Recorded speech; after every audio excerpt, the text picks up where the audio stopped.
y'all. Happy Tuesday. Happy July 1st on the I-78.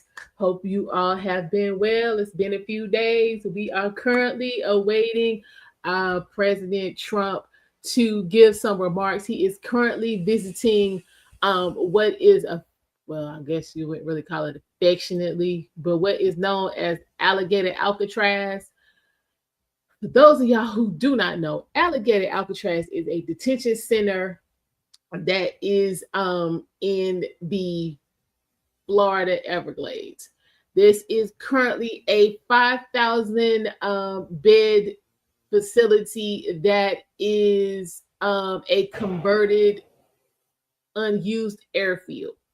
This is going to be used to um, house detainees. Really don't know for how long. But that may be something that President Trump answers during his remarks. He is also anticipated to speak on his deportation policy, as well as current enforcement plans. I've just been advised that he made a statement that he is, in fact, open to extending the deadline for Congress to approve his big, beautiful bill. He previously had a July 4th deadline. Today is the 1st, and we all know Friday is a holiday, so we will see how that goes. He may speak about that in this address. Also, he's expected to speak on the facility's role in his broader strategy to expand the detention capacity across the United States.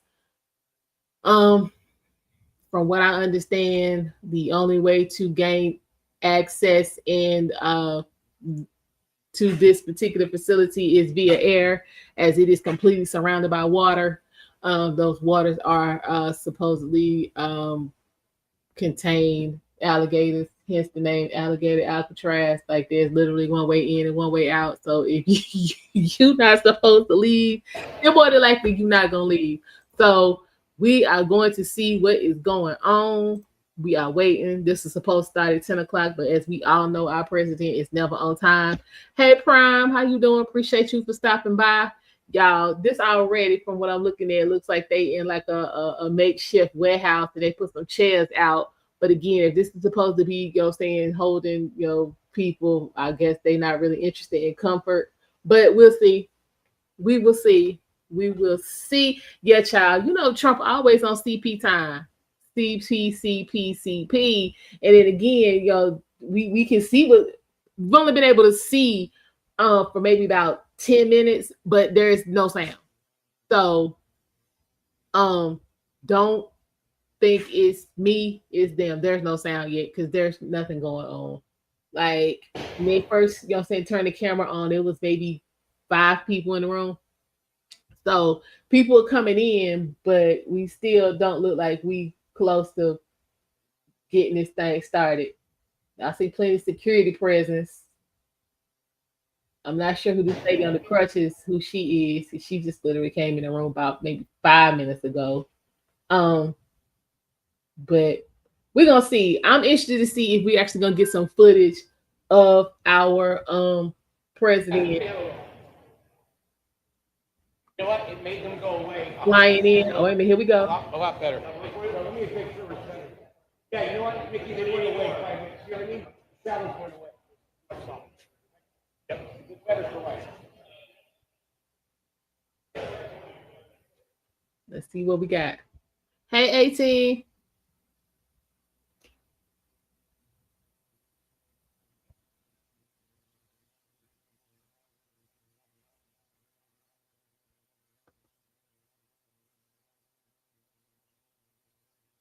Let's see what we got. The goings on.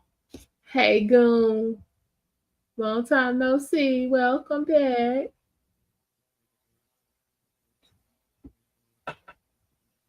See if this is gonna get dramatic with him. You know what I'm saying? We can get some footage of him flying in.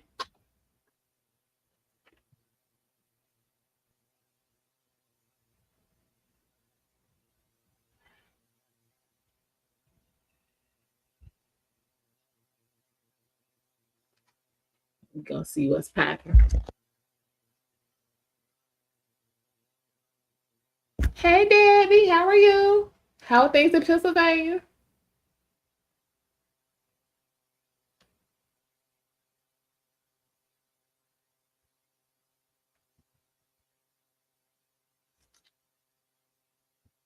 Maybe that was just a mic check. But y'all, it's been an interesting few days. Folks is cutting up over this big, beautiful bill. Child, we gonna see. Folks been cutting up over this bill.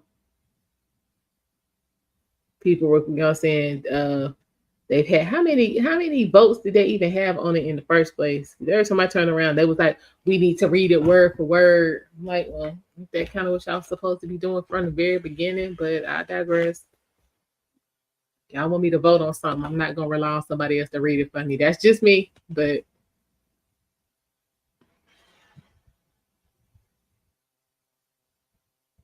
child, I have no idea.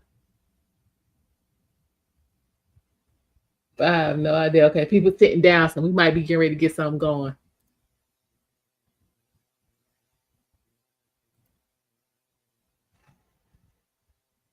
At the tax free on overtime. I hope y'all enjoy it, cause child, at this point, I ain't getting no overtime. I need some. No lie. Child, I saw Prime. I saw some colored security, but that was about it.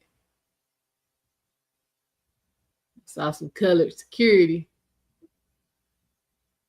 Who was this up here in the front talking? He black. Ooh, child. I hate that Prime. Yeah, they need to go on, but see, they playing. They go ahead and pass that big beautiful bill that'll go ahead and take effect. So, you might get some resolution to that this week. You might not. We have to see.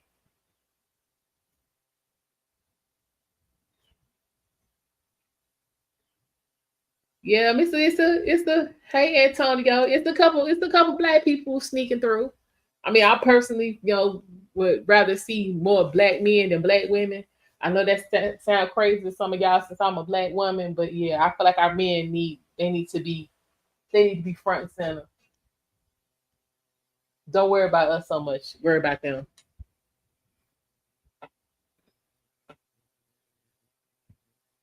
Worry about them. Now, what I want to know is, okay, since this is supposed to be child, I know Prime. Yeah, sexist. But I'm just telling it like it is. Some things we don't need to be involved in. Some things we just need to let the men handle.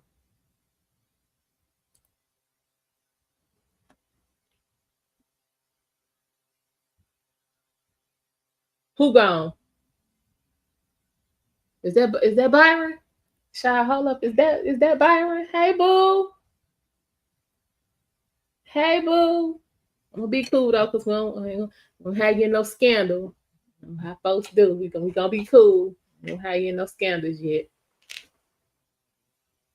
Okay, y'all. We need some.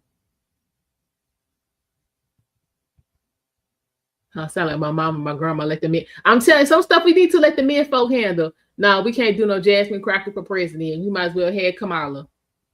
At least Kamala got a look. No. At least she know how to act in public. We don't need no, not Jasmine. Mm-mm. You know what, Antonio? It's probably gonna be Vance in 2028. No joke. That's probably what it's gonna be. That is more than likely what's gonna happen. So, I mean, you know what, Prime? If you go ahead and run, I'll be your VP. Yeah, Goon. Trump still has Mar-a-Lago in Florida, but he said he's not taking any vacations and he's not approving or sanctioning any vacations until this bill is passed. Until the big beautiful bill is passed, he said he is not going to be on vacation, so that's why he ain't been. Other than this, he hasn't been to Florida.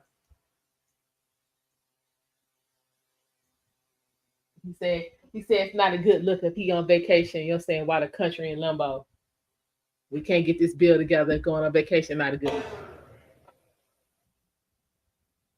You know what, Antonio? Conservative female president is going to be hard to find. And then even a conservative female candidate is going to be hard to find. And then even when you find her, getting other people to buy in is going to be hard. It's going to be a hard sell. It shouldn't, because it makes sense. But yeah, it's going to be a hard sell. Hold up. Y'all got the prayers coming through? What's going on? Oh. Yeah, it's gonna be a hard sell, which is crazy, but no Jasmine and no Gavin Newsom. Nah, we good. What'd you say, Sean? The Republicans gonna be losing big in the midterms. We gonna see. We gonna see. But yeah, child.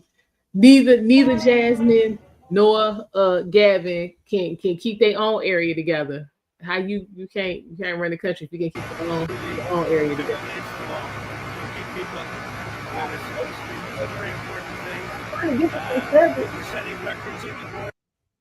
Y'all having some problems over here. I have some issues. Y'all need out there. I'll let y'all get. There we go. Let me get back right. Here we come. Hey, you gotta hit the like button. Which is great, but Biden let in how many millions, and you got to take care of that. This is one example of state operating this. The feds are approving it, supporting it.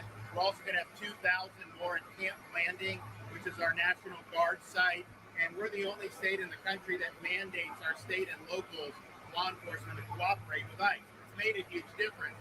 On any given day, Florida constitutes about 20% of all immigration arrests nationwide. So, y'all could tighten this up. Come on. What I would just say is, Kelly will. You get on your nerves, Prime. You absolutely right about that.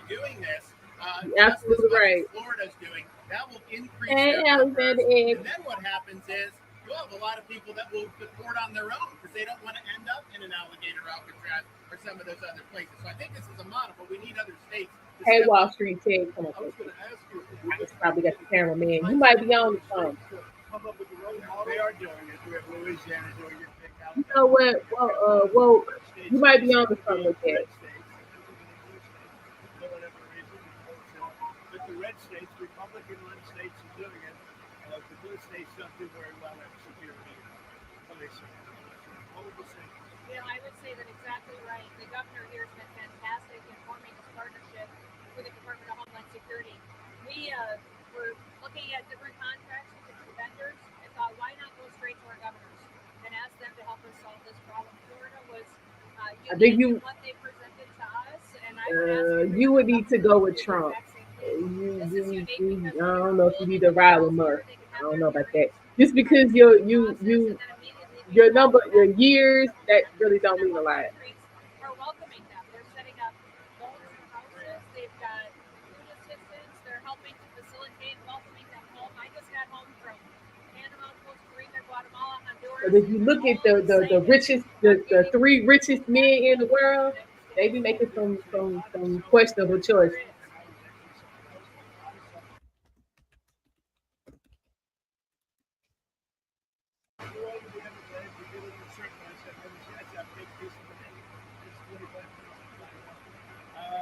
Is there potential for enlargement or additional facilities?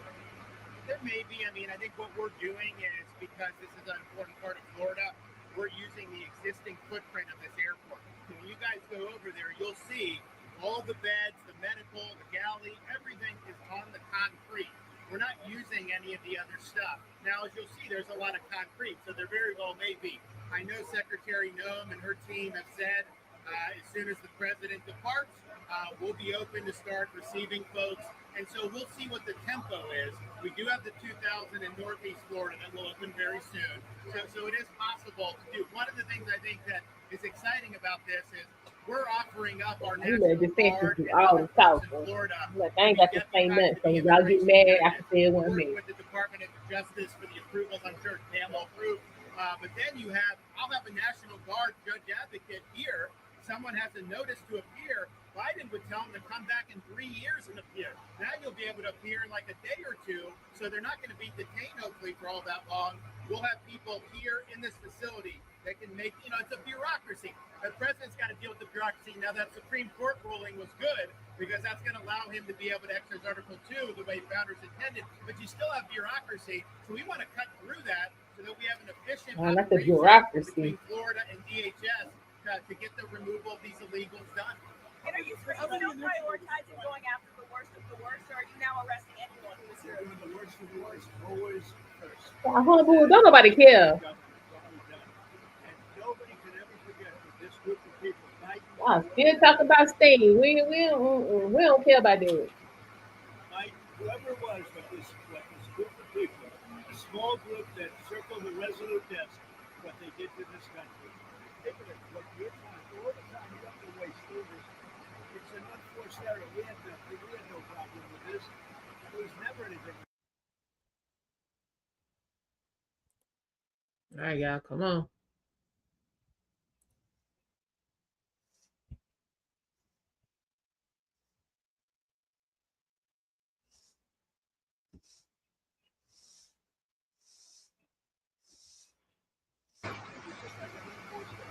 Mr. President, 2018, you suggested putting alligators in the Rio Grande to prevent crossings in Texas. Is this a dream come true for you, sir? I was thinking about that. Like I said, it was meant more as a joke, but the more I thought of it, and they were seriously, they were actually crocodiles. They were crocodiles from Africa. They are a step beyond. But no, that was really meant as a joke, but a lot of people liked it. A lot of people think we should do it. The Senate appears about to vote on your I hear we're doing well, Ron. I hear we're doing well. Are you confident this can get done by the 4th of July? I don't know. Stop for game with your like when you have one vote and vote. I think so. I think it's going to be the greatest bill ever passed. Even for you, it's a tremendous amount of homeland security. How tremendous amount. It's going to keep the border secure because we have it secure now. We need to build more walls. I built almost 600 miles of wall. We need more wall. And all of that's covered in this bill. This bill is amazing. It's an amazing bill for Florida. It's really great. We've heard the concerns about the Medicaid, though. No, we're not going to be playing with that. An estimated 11.8 million Americans will lose their The Democrats have it wrong. Waste Florida to be excluded. In fact, if you look at what's going on, we've gone way back. We take care of Medicaid. We take care of Medicare. They will blow Medicare and Medicaid because they have no idea what they're doing. Just like they don't have any idea what they did on the border, they have no idea. Medicaid is in big trouble with the Democrats. So you can promise anyone who loses their health care coverage that Y'all can wait till after get to the spot for all these questions. Well, we can be in front of a microphone. We can really hear what's being said.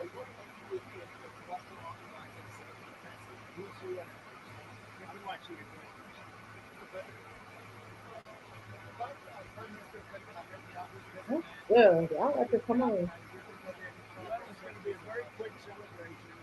Great hit. It was a obliteration. They now put that it wasn't. They demeaned CNN mostly of the New York Times, fake New York Times. They demeaned these great soldiers. They went over that 17 hours flying, and they hit bullseye after bullseye after bullseye, and all blew up everybody's shoulder. Then they get back, and CNN said, well, they did okay, but maybe it wasn't. It was beyond obliteration. Nobody can even get down there. The tunnels are busted. Everything fell into the well. It was a total and complete obliteration, and we should celebrate these heroes. And what I'm doing is I'm bringing them on. We're bringing them to Florida or to the White House. I gave you a choice.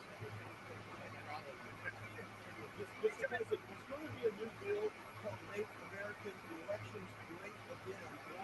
Forcing the U.S. Census Bureau to redo the census to actually get an account of how many Americans who for citizenship are in our area, in our country, redistricting the So the House is football for that. Well, I'll speak for both of us. We have give it like this. I know all about it. We want to bring our elections back. The election in 2020 was rigged, millions and millions of votes. It had to do with COVID and all this stuff. It really had to do with their crooked deal with the Democrats. Wow, y'all had to do this all. You That's why ain't it's so here. big for them. They tried this one too. But after about 9:02, they gave up. Too big for it. Yeah, go with the Ron would inspiration. love it. I would love it. Kristen would love it. That's what they have to do. They have to bring it back. And we have to look, Ron, they include anybody that happens to be in your state. Well, California would lose like 5 seats if they did a fair census. And even beyond that, the Biden census gypped He's Florida still out. at least 1 seat. We only got 1 seat in the last census. Are you trying to tell me that Florida only had 1 seat in that? We should have had at least 2. Texas should have had another one. That could be the difference in the House of Representatives and the majority. So I would love for them to redo the census for 26. My legislature will redistrict those lines. We'll get it to where it's fair. But as it's right now, this country is not fairly apportioned. I've got so many more millions of people in Florida that have representation because of that flawed census. I think it's going to be very well. A lot of people. Get it on y'all stuff. It's captivating.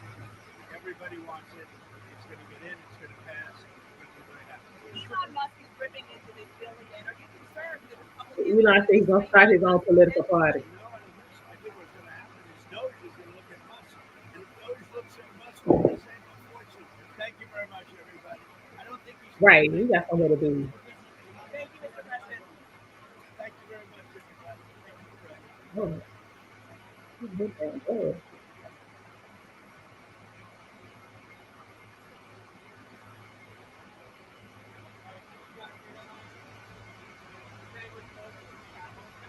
He is not a racist. Y'all don't even word it.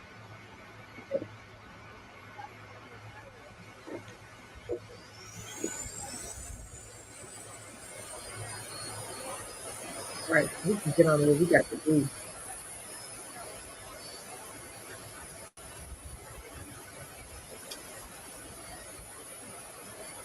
Right, so we can get on with what we need to do.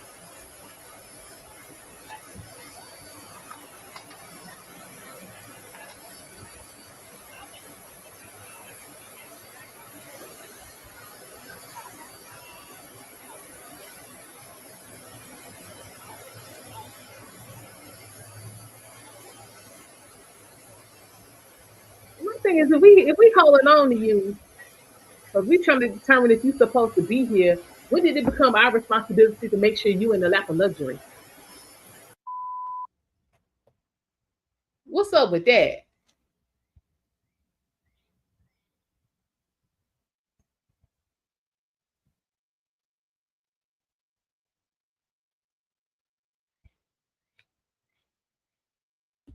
What is going on with that? Like, when did that become the standard? Like, let's be for real.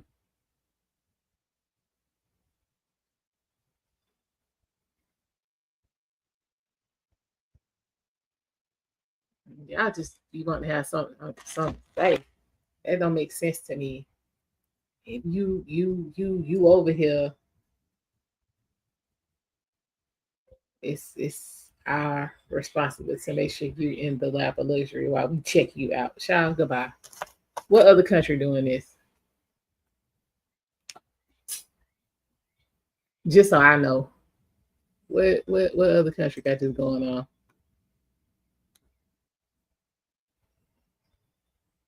All right, so he is en route to where he's supposed to be going. And we gonna see how that works. Let's say Trump doesn't hate Mexicans. That's what the media has you believing. We do not want undocumented people who come in illegally and claim everything that belongs to law-abiding citizens. I mean, I don't understand what the problem is, but apparently that concept right there is a bit too much. Nobody saying you can't come. You're saying come correctly. Come, be productive, get you some paperwork. You know what I'm saying? Add to what's going on. Don't take away from it. That's all. That is it. And nobody said you had to come over here and get on the slavery program or none of that. Just come over here and do what you need to do and get right. This ain't hard. I promise you, it ain't hard.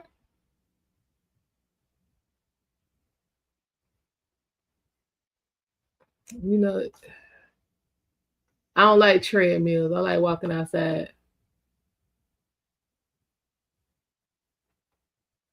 Yeah, no one should post on YouTube if they can't spell. I'll give you that.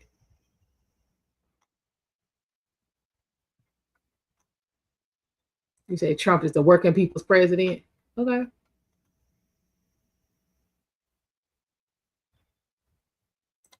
What you say? What you say? Oh, thank you, William. I appreciate that. Yeah, now I'm gonna give you that. I'm just saying. I'm just from what I'm seeing. Like I don't if we, you know what I'm saying, are the land where you can come and pull yourself up by the bootstraps and put in the work and have the best life and get what you need, then that ain't that what need to be going on. If you over here, that should be what you're doing, not sitting around kicking it with your feet propped up, not trying to figure out how you can scam, not, not over here tearing up stuff. That go for, that go for citizens, immigrants, illegals, that go for everybody. You're gonna be over here and call yourself, having a better life, then put in some work and have a better life. It ain't hard. Because honestly, sometimes you're saying your path is not gonna be what you dreamt it was gonna be before you got started. And I can attest to that. It's not gonna always look the way you think it's gonna look. That doesn't mean that it's trash. And that's something that I've had to learn in the last 10 years or so. Good morning, Indy. How are you? I'm just saying, just because it doesn't look the way that I envisioned it, that doesn't mean that it's complete trash. Or, it's not gonna happen or it hasn't been worth it. It's just different. You know how they say it's more than one way to skin a cat? Same thing. Who said anything about Obama going to jail?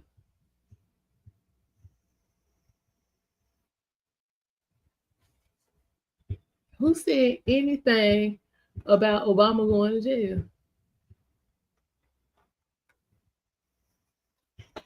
But I personally, I'm not against anybody who wants to come over here and be productive and have a better life. Like, why would you?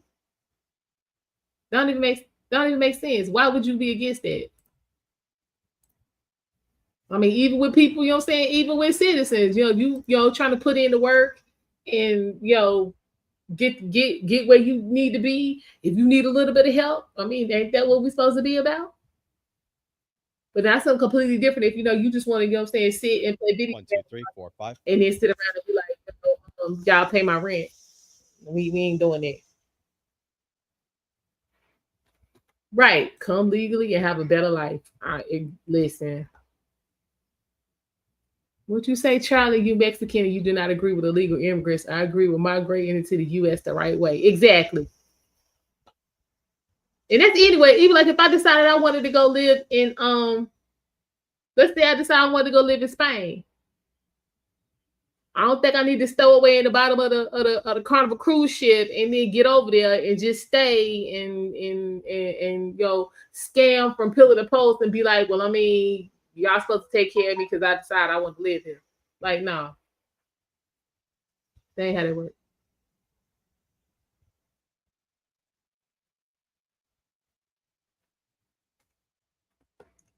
Child, you know why? Because Trump bad. Trump bad. That's all they know. I don't care what you sit in front of them. Trump gonna be bad.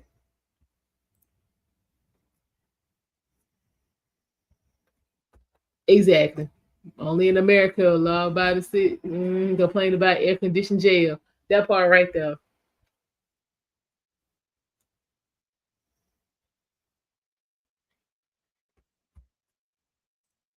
Okay, Tom. We see you. You right, Grace and Mercy. What you say, people? What you say, people? People delusional. They do everything to lie, cheat, steal, etc. to fit their storyline. They say things they know are lies and untruths, thinking that if they say it is true. Yeah.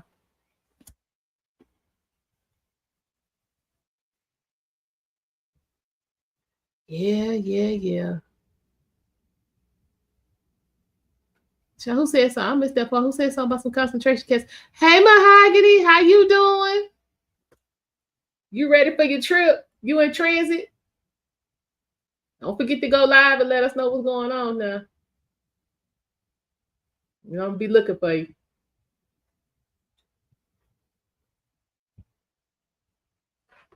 I might need to go on the next one. You still don't be nervous. Who are you? What cruise line are you going on?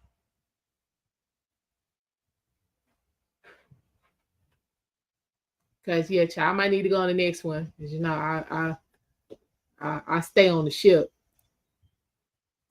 But you'll be all right.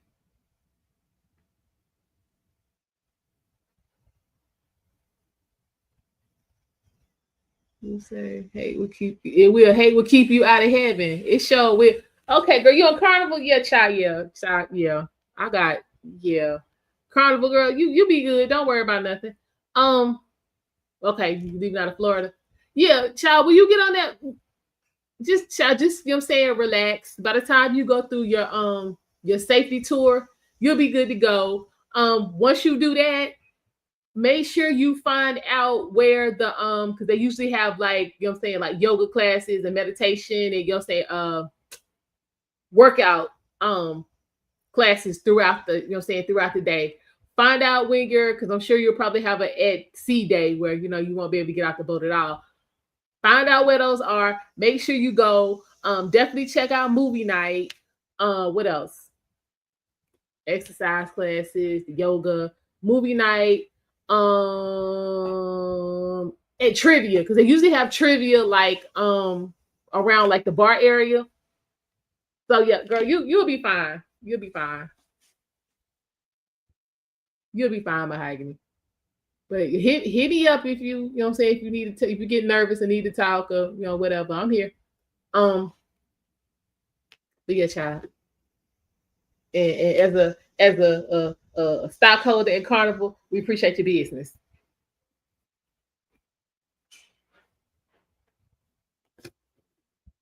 Let's see what's over here. This one over here to share.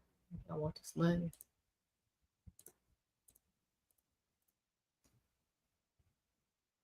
Thank you. I appreciate that. Yeah. Make sure you take some good pictures. I don't know if you gamble or not, but the casino is usually like even if you don't, it's usually you know, a good place to like just go and hang, you know, and meet people. Like I met so many people. It was crazy. Um, you say y'all going to the Bahamas, right? You definitely, if you can get the people you going with to go along with it, y'all should definitely get a day pass to go to Atlantis. Definitely. That and the flea market. It's a little bit of a ride from the carnival drop off, but definitely first thing you do when you get there, let me go back. Let me rewind. First thing you want to do when you get there, you get off, is go to Senor Frog. They probably gonna say grab if they do you like they did me. Like soon as you know, so I was off, and I literally had turned around and talked to one of my friends, and like one of the like entertainment people from Senor Frog grabbed me. So next thing I know, I was kind of on the stage, and they was like forcing. Well, I ain't gonna say forcing, but like you know, saying pouring good margarita down my throat. So yeah, Senor Frog is definitely yes. Start there, and go from there. Let me see what else is going on. You can go do the flamingo Park, the China was so much going on Mahogany in the Bahamas. Like I feel like I might need to go again because I'm sure I missed some stuff. Um, hold up, arson. Wait a minute. Oh, child, y'all been checking people in their grammar. and punctuation and all of that. I can dig it. But yeah, Mahag, you'll have a ball. Definitely sing your frog first and foremost.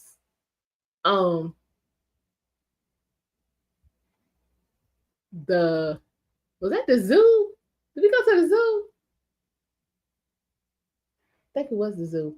Girl, I think about what it was. But yeah, Bahamas definitely. But get that day pass if you can. Get the day pass to the Atlantis.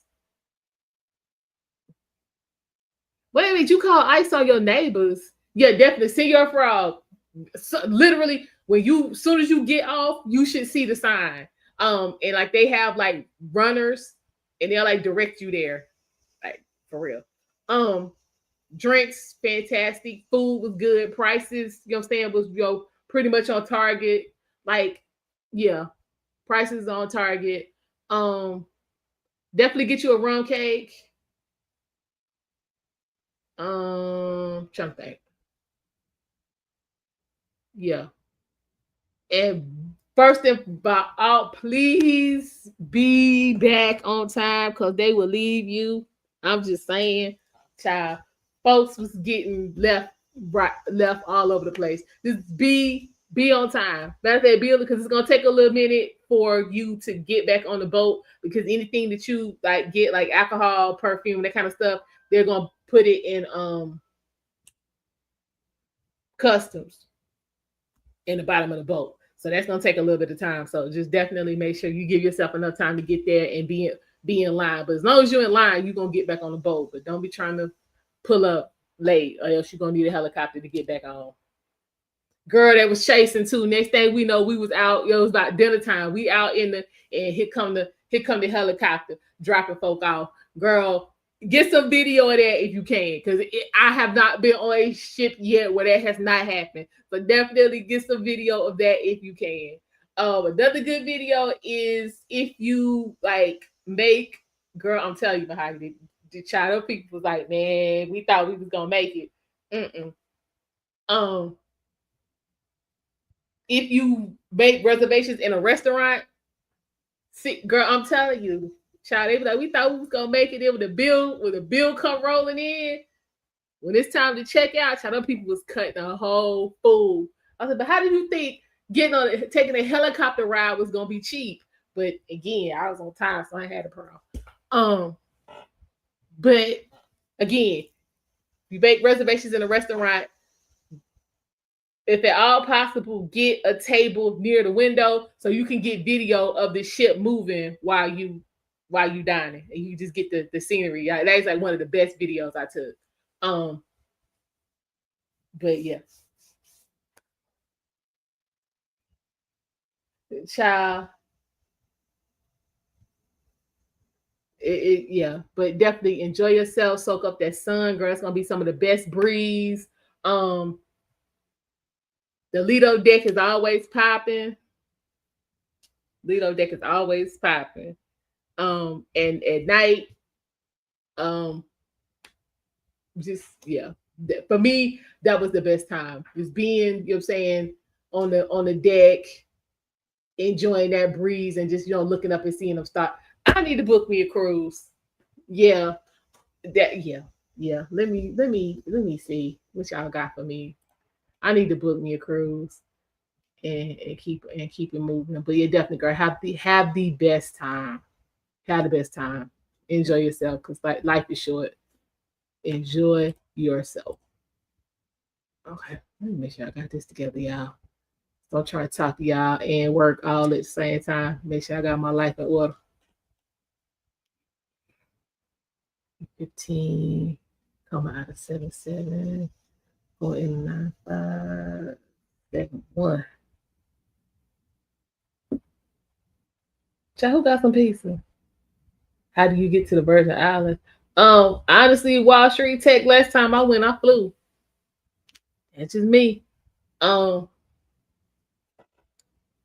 me stop because I don't want to travel, but my chocolate honey bunny mad at me. So yeah, I'm gonna have to rectify that real quick and then go somewhere. I got work to do. In Nevada. Child, it's hot as hell in Nevada.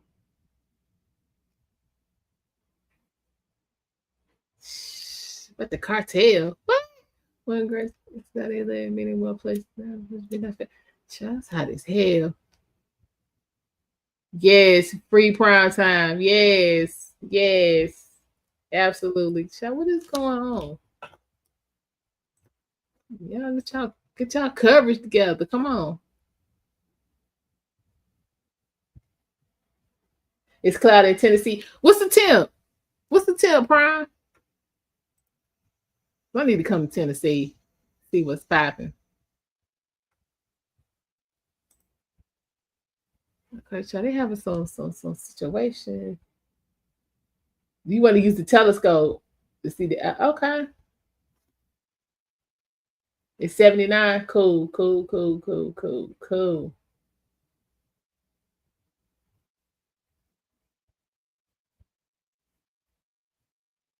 What we doing here? Let me see. It is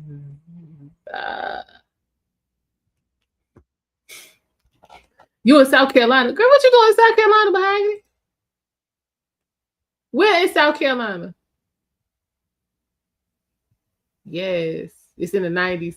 I know. Child, what is it here? I'm in North Carolina. So we running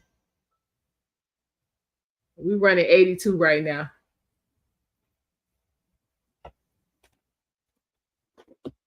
Okay, you in Charleston. Okay, wait a minute. Okay, so you like 3 hours from me. So wait, yeah, are you driving from Charleston to Florida? I got questions. Hold on.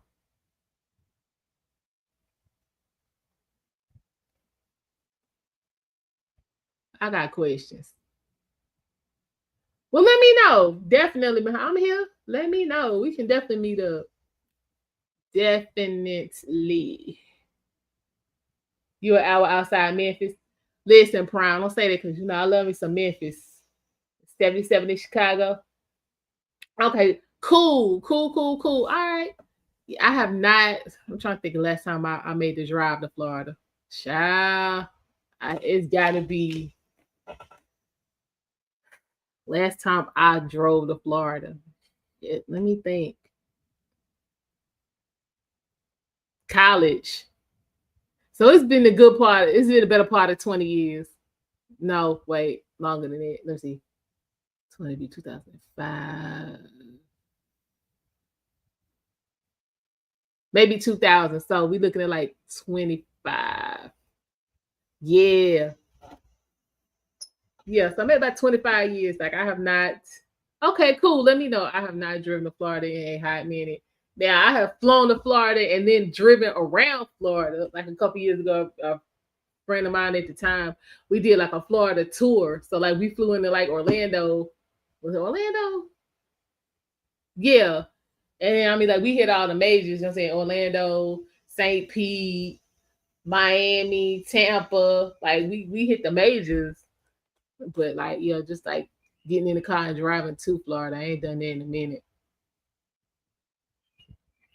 Have not done that in a minute. Child, what is going on? Hold on. With they coverage, but this here, y'all got to work this out. Let me see what else going on. I can find a better stream. Yeah, hold on. Cause y'all, this ain't getting it.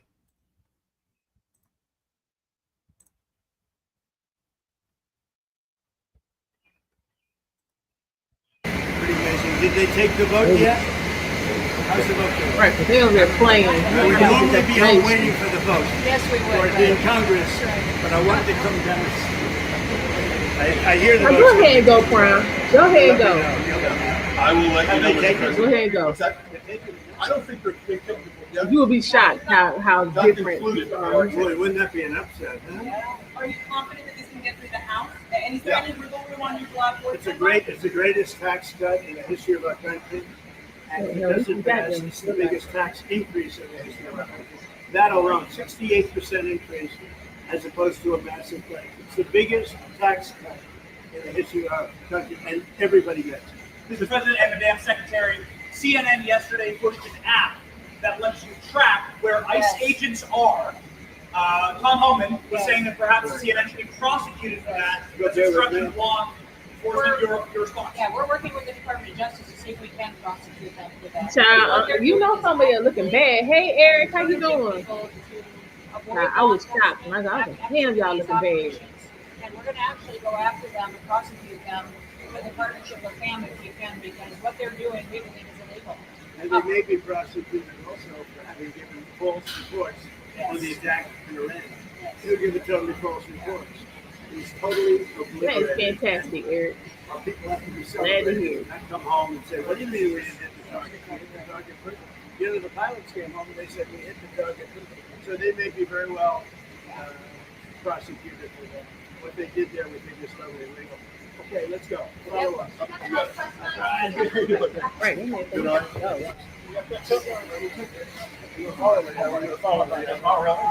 He works for who? He works for Real American Players. Okay, good. You think it's easy?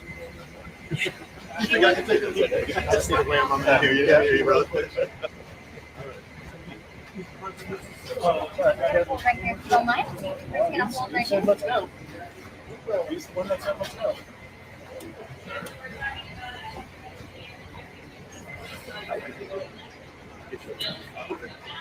I think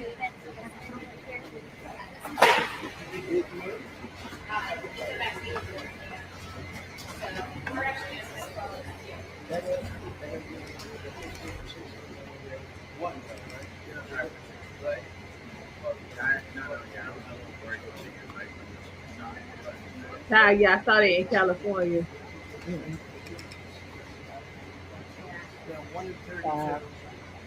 That's the standard uniform crime. That's the standard uniform. So it's one thing of it, 1 in 20,000 20 years ago. Now it's 1 in 16 in California.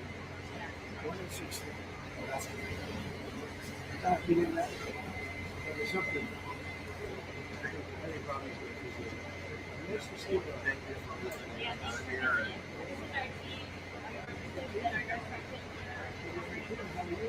They actually get all the work. Nice to meet you. Thank you guys for doing that. You had how many days to do it? We actually This just is had day 24 hours. 24 hours.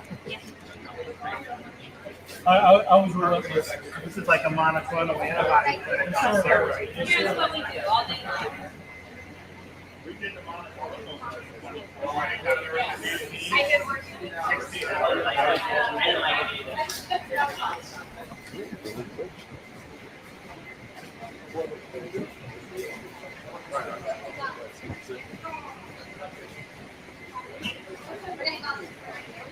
Yes, really good. Oh, okay, we're going outside. Watch your step, please. Okay, let's try to be.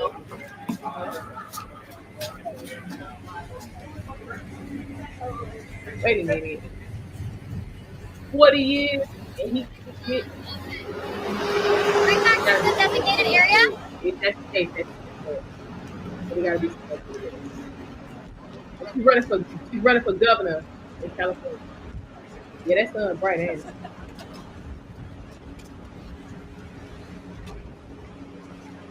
That was great. Get that out. Right in the corner there. Let's go right here. Right? Say hello to everybody. I want to get him walking down the. Yeah, I'll come with. Wait, yeah. Not quite. Trying to stay low. Okay, you got it.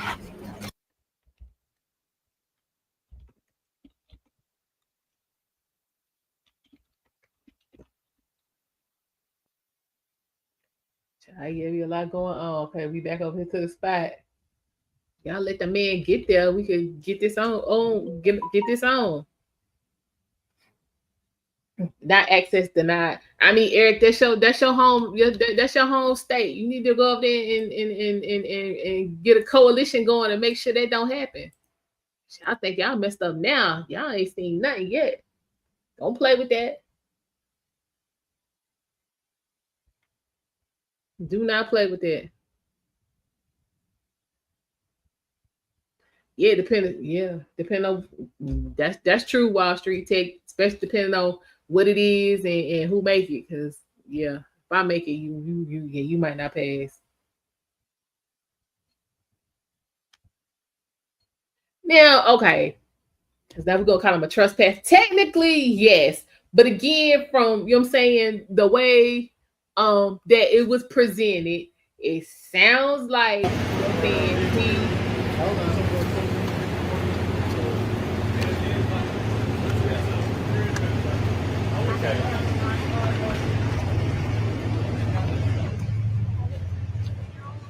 Oh, y'all, the man finally done got there. Okay.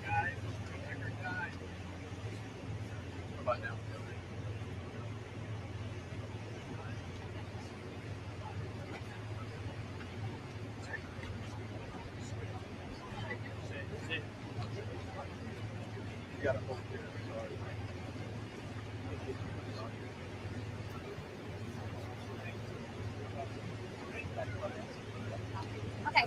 Hi, everyone. We're going to move to our next stop right this way. All right. Okay. Thank you. Let's keep going. Come on, guys. Run, press. Y'all got to use cameras together. Thank you. Yep, your bag is here. All right, we're not going to send it. Hey, right? Right, Mark? Hey. Hey. Hey, hey.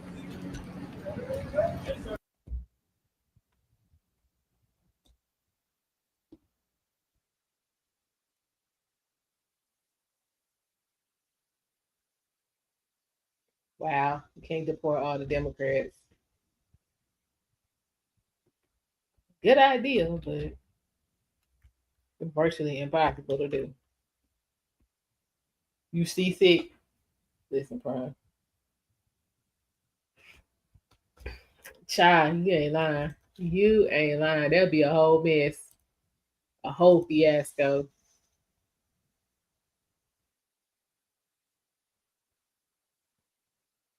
A whole fiasco. Ain't they supposed to meet next week?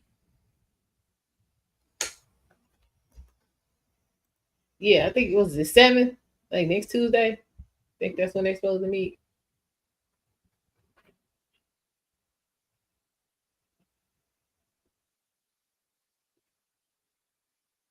We'll see what that brings.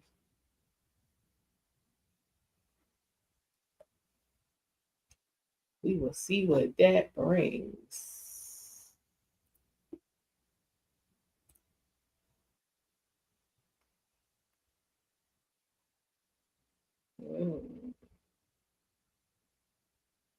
Child, how long before they get to this room? Come on in the room.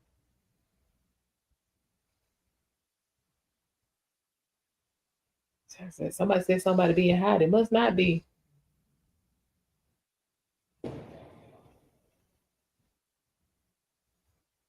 We'll do this one.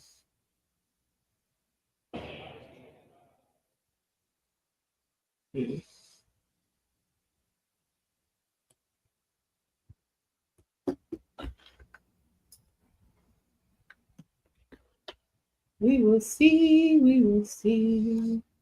We will see.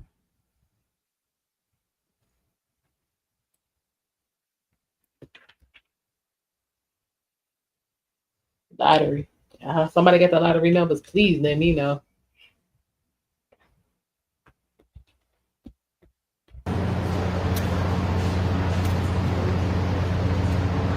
All right, let's see that.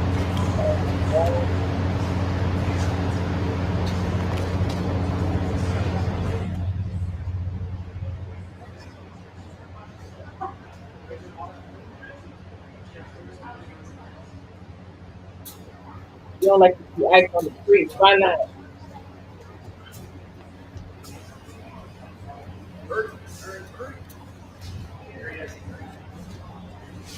Y'all doing a bit much in LA. These so-called protests and all of that. Y'all doing a lot. Where y'all working?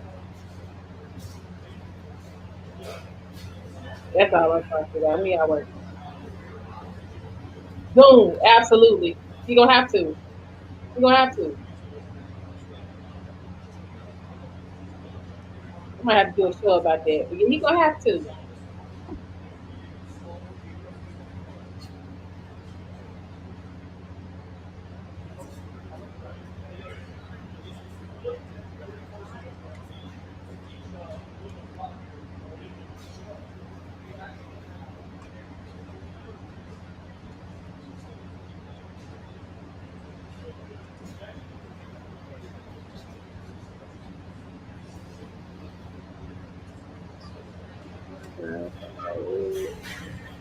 I know they mad. Stupid. There ain't no reason to be mad. What they need to be mad about is how you sat there and pulled up $600,000 and then with a straight face he go in there and tell the judge he poor and can't afford his defense. That's what you need to be mad about.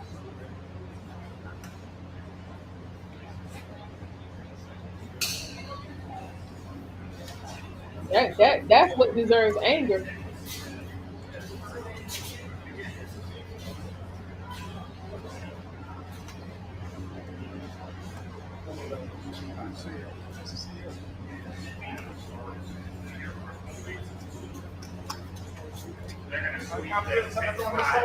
Yes, Melania been here since she was 15 years old. That paperwork. See what I mean? It's an amazing job. And all that they make, you know. Mr. President, Mr. Governor, what's your message to Governor Gavin Newsom inside of this facility? Well, the first thing you should do is come here and learn something. Because they don't do this. They don't know. They wouldn't know where to begin. And if they did it would cost them 100 times more. So I would say he should call the governor and Christie, and I'm sure you'd give him because his state is a disaster, and he doesn't do this. Well, they have the original Alcatraz, so you guys could approve him being able to set one of these up over there. I'm sure the secretary would be happy to do that and provide some. My sense is he's probably not going to bite on that, but I don't know that they'd be able to come in at cost because they tried to do this high-speed rail. They spent like $150 billion. No tracks. We've got a privately funded rail in Florida from Miami to Orlando, cost the taxpayers zero, and it's very successful. So just a much different approach between states. Hey, Mr. President, when's the first person checking in this beautiful Alcatraz? Now, he ought to come here and study this because he could learn a lot. When's the first person checking into the room, sir? Tomorrow. Hopefully tomorrow, within the next 24 hours. They have the doctors, they have all the professionals. There's going to be a security sweep because there have been civilians here, so they will sweep this multiple times to make sure there's nothing can be used as weapons or any contraband. And then once that's cleared, then they'll do. So it's really up to Secretary. I know has got people in the queue, and so they'll be ready to receive. I think our viewers at home should know that this is air-conditioned facility. Yes, so it is. if any of the news claims are keeping them out in the hot, humid South Florida, that is wrong. It's probably 62 And degrees. y'all know right now. Or 72. Hey, Biden wanted me in here. Not coming in. He wanted me. It didn't work out that way, but he wanted me in here. Mr. President, what's your expectation what this will do for the speed and force of deportations? A lot of things, and they're both telling me that these people come in here, they want to go home, and they want to go home, so we immediately send them home. Where it's appropriate. Now, if somebody's a real killer, we put maximum security. Look, what we inherited from this guy, this incompetent man, and his administration, which wasn't incompetent, it was radical left, lunatic, communist, whatever you want to say. I know most of them. What we inherited should never, ever be forgotten. What they've made us do. This is all because of an open border policy where 25 million people flowed in. From all over the world, from prisons, from all over the world they flowed in. For no reason whatsoever. When I left, we had a very powerful border. We had no problem. He opened it up day one. He just opened the border. People couldn't believe it. They were standing there. What did they do? They said, go in. That's it. You look at the first day tapes. They opened it up and they said, go in. And that's where all of this began. But this is an amazing thing that they've done here. But listen, people don't have to come here. If they self-deport and go home, they can come back legally. We will let them come back legally. And there is a lot of self-deportation. Yes. But if you wait and we bring you to this facility, you don't ever get to come back to America. You don't get the chance to come back and be an American again and work here. So They weren't with us when the President and Secretary Kevin and I, we went through the intake. So right when you do the intake, they have the information about voluntary departure. They have the ability. Obviously, you guys are funding that because it's a lot cheaper to do it that way. So even if they get brought to the front doorstep here, they still have an opportunity to just go back voluntarily. And then this way, they're How not, fast does that take from the minute that, let's say they get in here, they're like, hey, I want to stay here, I want to go back to. we can put them on a plane that day and take them home. We'll buy their plane ticket, go home, and then they get the chance to come back legally. If they wait and say If we're they not do going to do that, that, they can come back legally after a period. Mr. President, you've talked recently about the idea of finding some way to get farm workforce and service sector workforce. And I think you've discussed somehow a program of people leaving on a sponsorship and coming right back. Can you give us a little more detail about that and why, in the view of some hardliners, it's not I amnesty? take care of our farmers and hotel workers and various other people. We're working on it right now. And Ron's going to be involved, and you're involved already. So we have a lot of cases where ICE will go into a farm, and these are guys working there for 10, 15 years, no problem. The farmers know. We're going to put, it's called farmer responsibility or owner responsibility, but they're going to be largely responsible for these people. And they know these people. They've worked on the farms for 15 years, and all of a sudden so I have a great, Ron does, Christy does, we have a great feeling for the farmer and for others in the same position. And we're going to give them responsibility for people. And we're going to have a system of signing them up so they don't have to go. They can be here legally. They can pay taxes and everything. They're not getting citizenship, but they get other things. And the farmers need them to do the work. Without those people, you're not going to be able to run your farm. Mr. President, you and the governor tangled pretty hard in the 2024 election. You stand here now. I didn't know that. Yeah, you stand here now as partners on this effort. How would you describe the relationship, and what future does I Governor would say it's DeSantis a have? 10. Excuse me? I think it's a 10. None of that's Maybe gonna 9, happen. 9. There might be a couple of little ones. So maybe it's 9. we'll start. I think we have a 10. Do you think his wife should run for governor? We get along good. So Casey DeSantis run for You governor? know, the thing about it is, I endorsed him immediately in January 2024. I raised one of his PACs millions and millions of dollars. And obviously, we saved him a lot of money in Florida because Florida was a deep red state. He didn't even have to do a rally in Florida, whereas 2016 and 20, this was like ground zero. And so we've been, really happy to do that. And then we've worked very well on this and other issues with Florida. And you can call him at any time, and he wants to be helpful for governors. I mean, I can tell you that.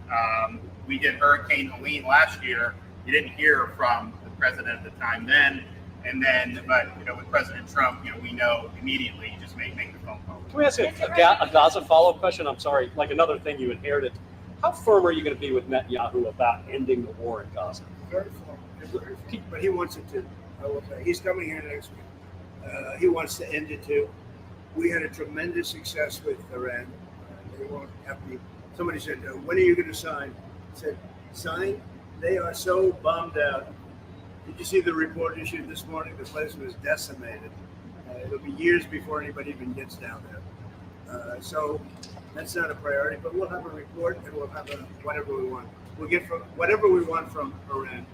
And I think, and I hope they will have a good, they have massive sanctions right now, biting sanctions. It's going to be very hard for them to do anything with those sanctions. And I look forward to maybe there'll be a time when we get along with them and they can rebuild their country. But is there a point where you tell Netanyahu, like, you've got to end this now, you got to strike a deal? Well, he wants to. He wants to, and I think we'll have it. I think we'll have a deal next week. Thank you. That's what I think. Mr. President, do you intend to announce your pick for successor to Jay Powell earlier than say, or as early as say this summer or this fall? Will I do something about who it's going to be? Yes. I don't know. Hey, she'd be a good candidate. She'd be a good candidate. Anybody would be better than Jay Powell. No, he's causing us a fortune because he keeps the rate way up. I think it's Trump derangements end up personally, but we have a very strong country. We're the strongest country. Look, our country right now is at a level that we haven't seen for 40, 50 years. What we're doing now is nobody's seen anything like it. I told you, I was in the Middle East.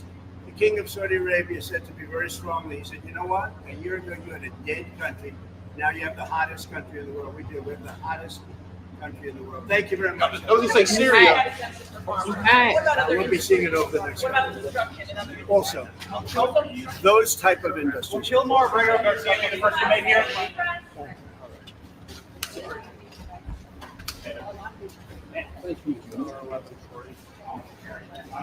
Right this way. What?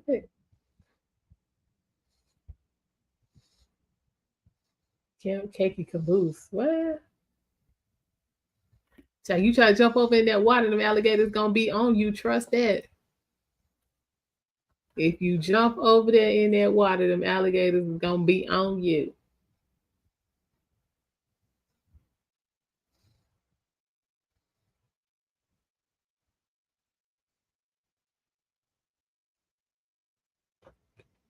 Child, I don't know. Oh wait, here we go. All right, child, y'all, this coverage is spotty, but I guess because y'all in this bunker, Guys, come on. y'all got to put some Sigma boosters in there. Y'all got to get some Sigma boosters. A shot and a half. I'll take a shot and a half.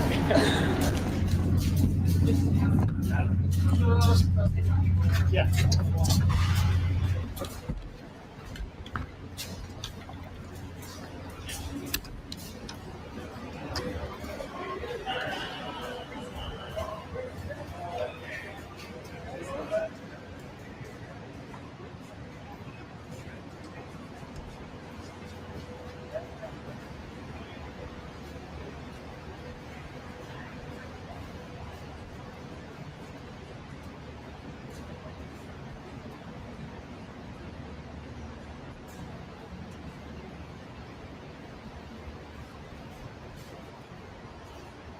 Hey, Chris. That's a detention center. Sarah, here's your loss over here. Come right over here. And then we'll put you in the buffer.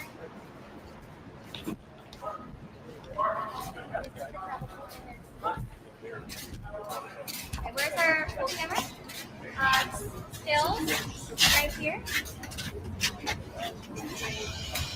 Stills over here. Brian. We are. Press right pencil right here. Right here. Pulls right here. Exactly. Hey, look there. Where does that mean I am? I'm not No, it doesn't stretch very far. It's gonna be right here, and I have it. Is that gonna make What's disgusting about this, Barbara? Now, take the stills in the buffer.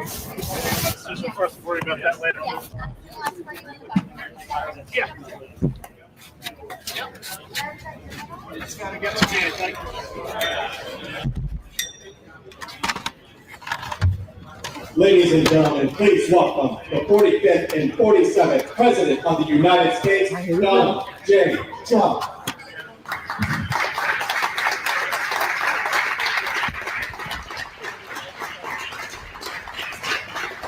I don't need no problem. If he's trying to keep an eye on you, you don't need privacy. You've done a fantastic job. Even the microphone works well. That's good. Wow. Well, I'd like to just thank everybody for the incredible job they've done. I love the state. As you know, Ron and I have had a really great relationship for a long time. We had a little off period for a couple of days, but it didn't last long. It didn't last long. A lot of respect for each other. And it's a great honor to be deep in Florida, the Florida Everglades, to open America's newest migrant detention center. It's incredibly built, and you're seeing that yourself. That's why I said, let the press join us on our walk so they can see what's happening. It's known as Alligator Alcatraz, which is very appropriate because I looked outside and it's not a place I want to go hiking anytime soon. But very soon, this facility will house some of the most menacing migrants, some of the most vicious people on the planet. We're surrounded by miles of treacherous swampland. 18, the that's only what way out they're is saying. really deportation. And a lot of these people are That's what they're self-deported saying. back to their country where they came from. Quite a few were amazed at actually the number. We took the FEMA money that Joe Biden allocated to pay for the free luxury hotel rooms. We're paying hundreds of millions of dollars in New York City. And we used it to build this project. And Ron, it was just a little fraction of that money. The money they spent on that project, I happen to know the real estate developer. He's a very wealthy. He never really made that much, but he became very wealthy. With luxury, he didn't do well. With people that are not exactly luxury, he's made a fortune. I want to thank Florida Governor Ron DeSantis and Secretary of Homeland Security Kristi Noem and Florida Attorney General James Luthmeyer. Where is James? Where is he? You do a very good job. I hear good things. I hear good things about you from Ron too. No, you really do. He's even a good-looking guy. That guy's got a future, huh? Good job, James. I hear you did really, really fantastic. Worked hard. You're like in the construction business for a few days, right? Congratulations. For all the hard work and to make this facility possible. It's amazing. Thanks as well to Florida Agricultural Commissioner Wilton Simpson. Where is Wilton? Where are you? Hi, Will. Been a long time. Thank you. Congressman Byron Donalds. Where's Byron? Hi, Byron. How are you? Good. Florida Speaker of the House, Daniel Perez. Daniel? Daniel, thank you, Daniel. Why, you didn't want to sit up here with us? Executive Director of the Florida Division of Emergency Management, Kevin Guthrie. Hi, Kevin. Good job. Acting Director of ICE, Todd Lyons. Todd, great job. And Senator Joe Gruters. He is a great guy. Where is Joe? We love Joe. Thank you very much. Thank you, Joe. Joe is great.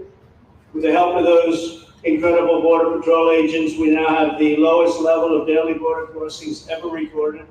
As you know, last month, the month of May, just got released 2 days ago, the number of illegal aliens into the United States was zero. Zero. Even I find that hard to believe that. People that count them, radical left Democrats. So when a radical left Democrat tells me it's zero, I believe him. But there's still much work to do. In the 4 years before I took office, Joe Biden allowed 21 million people, that's a minimum. It was much higher than that, illegal aliens to invade our country. He invaded our country just like a military would invade. It's tougher because they don't wear uniforms. You don't know who they are. More than the populations of New York City, Los Angeles, Chicago, Houston, Phoenix, and Philadelphia combined. That's what came into our country from prisons, from mental institutions, from street gangs, drug dealers. Disgusting. This enormous country destroying invasion has swamped communities nationwide with massive crime, crippling costs, and burdens far beyond what any nation could withstand. No nation could withstand what we did.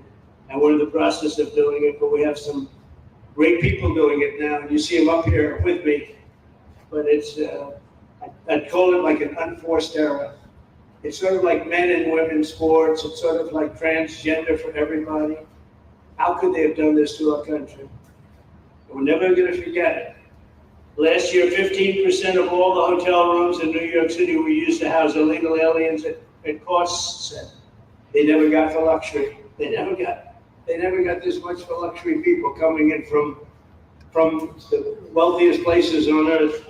They made more money with the illegal immigrants, with many rooms costing more than $300 a night, 6 times the rent of a typical American family. In Denver, Colorado, the city was as part of a $90 million plan to house illegal aliens.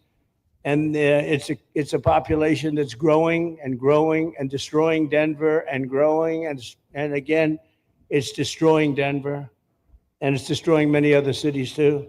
Likewise, one of the city's largest hospital system is drowning in unpaid medical bills, unpaid in the billions, after their emergency rooms were flooded with tens of thousands of illegals, leading to the closure of critical services. And these are really critical services. They can't even keep them open for American patients. The American patients were treated worse than any illegal immigrant. In Los Angeles, 1 in every 4 students in the public school system is from a household headed by an illegal, and most of them don't speak English. So they're in a school system and they don't have interpreters. They don't have anything. They don't speak English. What a mess. What a mess. Unforced error. All these people allowed to come in. The United States is now spending $78 billion a year on translation. Okay, think of that. $78 billion a year on translation and smaller numbers on special education programs for non-English speakers in our public schools. So $78 billion, I think that's not a mistake. I would say $1 million maybe, hundreds of thousands of dollars, $78 billion, Joe, on translators and non-English speaking work. Federal government, the Justice Department, it's more than twice the cost of maintaining the United States Justice Department, what we're spending on translation and other things to help. In total, the average illegal alien costs American taxpayers an estimated $70,000. That's each, $70,000. I think that number is even low. If you care about balancing the budget, the single most impactful step we can take is to fully reverse the Biden migration invasion. One of the worst invasions we've ever had. We've never had an invasion like this. We've had invasions, but we've taken care of them. We've never had an invasion like this, and it's with us. And we have some very bad people out there looking to do big harm. That's why the One Big Beautiful Bill includes funding for 3,000 new Border Patrol officers and 10,000 new ICE agents. And I've gotten to know the Border Patrol and ICE very well. Unlike Kamala, she was the border czar, but she never saw the border. She never made one phone call. She was some border czar. She would have been some president. Probably would have been slightly better than Biden, though. I had to run against both of them, you know? The one guy, it's like a fighter. You knock out the one guy who's doing badly, then they put somebody else in. But fortunately, she was a stiff also. Otherwise, I would have been very angry. I would have been extremely angry. The heroes of ICE will also help round up and remove members of the savage drug cartels, which are coming back into our country. And we got them out. Now, some of them came back in. We just got them out again. And that's going to be a vicious cycle. But these are foreign gangs. They're horrendous people, killers, that have infiltrated our territory, including 8, which we have designated as foreign terrorist organizations, which gives us a lot more power for speed and getting them out much easier.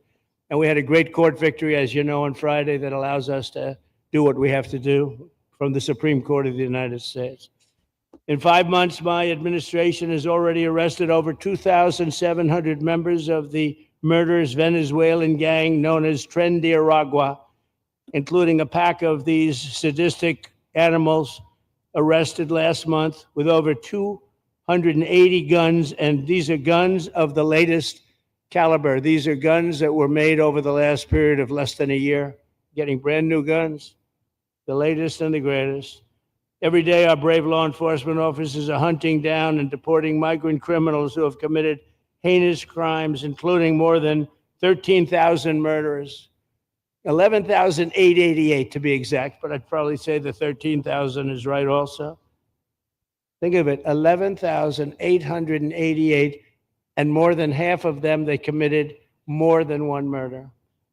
So, Ron, many of them are out of here already, but it's still it's a hell of a number to be confronted with. Just this year, ICE agents in Miami have apprehended illegals with arrests for murder, kidnapping, rape, child sexual abuse, and arson, people of the worst order.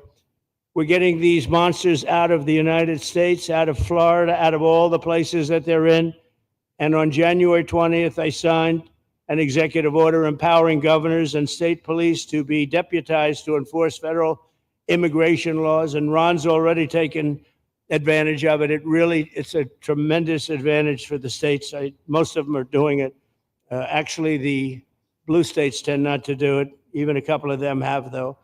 And I want to express my tremendous thanks to the state of Florida for embracing this opportunity and being a true partner. They've worked so well with the federal government. It's been just a beautiful, beautiful partnership. So, Ron, I'd like to thank you personally. You are my friend, and you'll always be my friend. And we may have some skirmishes even in the future. I doubt it, but I will always come back because we just seem to We have blood that seems to match pretty well. We have a relationship that's been a very strong one for a long period of time, and I appreciate it, very much appreciate it. And also, Secretary Noem, I'd like to say, have you say a few words. You have been unbelievable, the job you've done. You and our favorite person, Tom Homan, have done, and your whole staff, because it's a lot of people, and Tom acknowledges it all the time. He respects you so much. He respects the staff that you both built.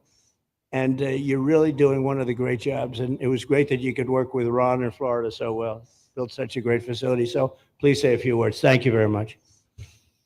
I don't know if this will work. Well, thank you, Mr. President. First of all, I want to thank you for putting the safety and the security of the American people first, and the way that you never lose focus on making sure that America stays our priority and that the families that live here get the chance to grow up and to raise their children in communities that are safe and that give them an opportunity to pursue the American dream. This facility here is a fantastic representation of what can happen when all of government works together and when it's accountable to the taxpayers and to the citizens that live here. The president signed an executive order that allowed us to build partnerships with states and with local law enforcement officers, which is exactly how things should function in this country. More power, more authority given to people locally so that they can take control of their own destiny. And so we have already been working under the 287G program to deputize law enforcement officers, whether they be state highway patrol, local sheriff's departments in all of our states, and allow them to go out with our ICE officers, our border patrol officers, and make sure that we're getting the worst of the worst off of the streets. We also recognize that as we've been doing that and returning people back to their home countries, that we need detention facilities. We need beds to put them in place so that they can have their due process before they return home. And this facility is exactly what I want every single governor in this country to consider doing with us. What happened to start this conversation was that a young man named Jimmy Percival in my office, my general counsel, who came from Florida and used to work here, called up the Attorney General and the governor and said, hey, what do you think about partnering with us on a detention facility that we could put in place that would allow us to bring individuals there? There's an airstrip close by. You guys volunteered the assets that you have and the connections that you have and worked with Kevin extensively so that we could come here, have their due process given, and return them home to their countries.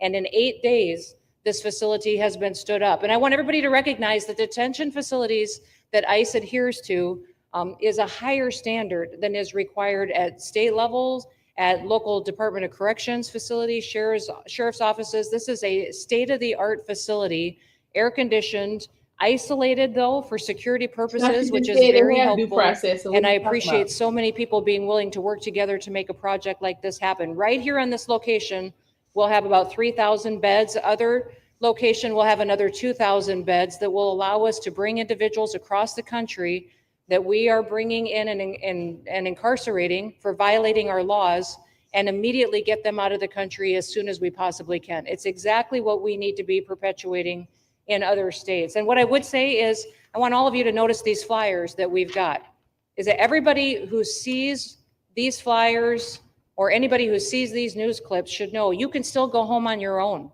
You can self-deport. If you go on the CBP Home app and go home now, you will get the chance to come back to the United States legally. You will get the chance to come back and do it the right way. If you don't, you may end up here.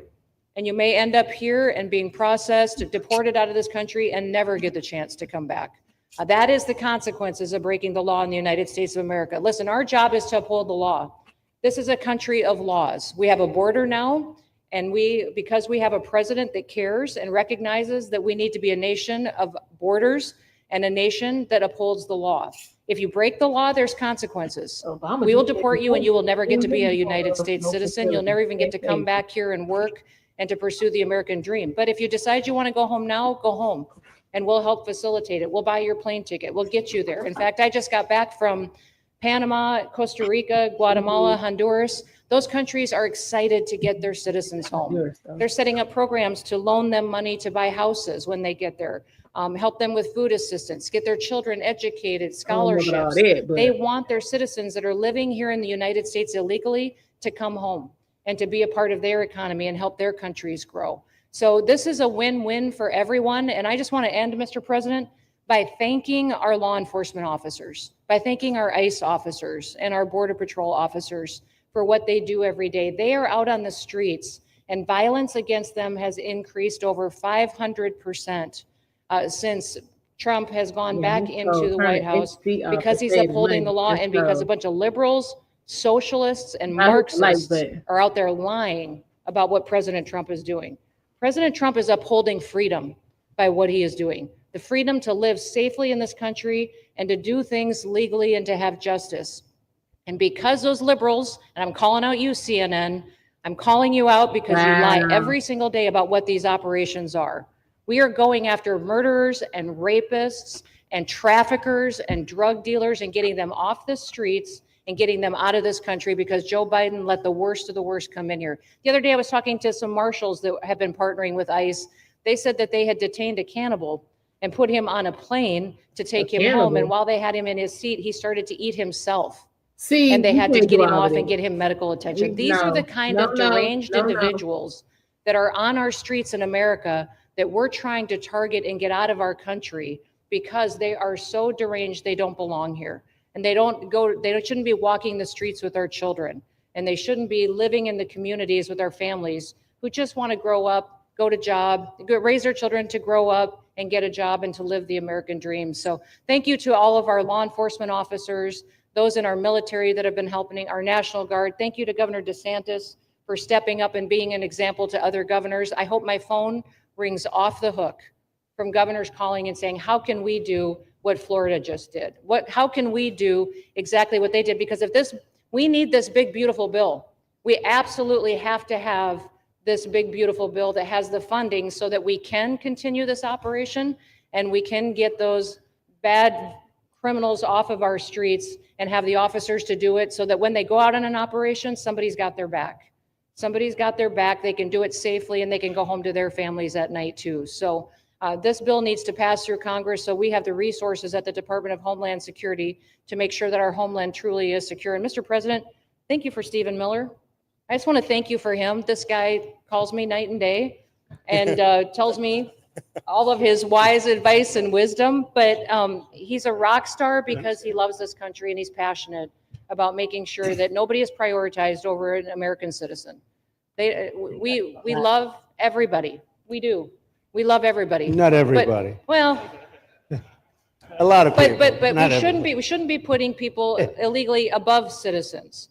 We should be making sure that we do things right. And that's what America has always stood for. And we're an example to the rest of the world because we do it right. So, Mr. President, you surround yourself with great people. And I think that's because everybody wants to work for the greatest president that the United States has ever had. And that's President Donald J. Trump. So thank you, sir. Thank you very much, Christy. That's Thank so you for nice. Thank you. Thank you very much. And I have to say that, you know, when Christie's name was put before me by Tom Homan, by the way, because I wanted him for the border, and somehow I thought that was going to be good in that sort. But he didn't want the upper job. And I said, who do you recommend?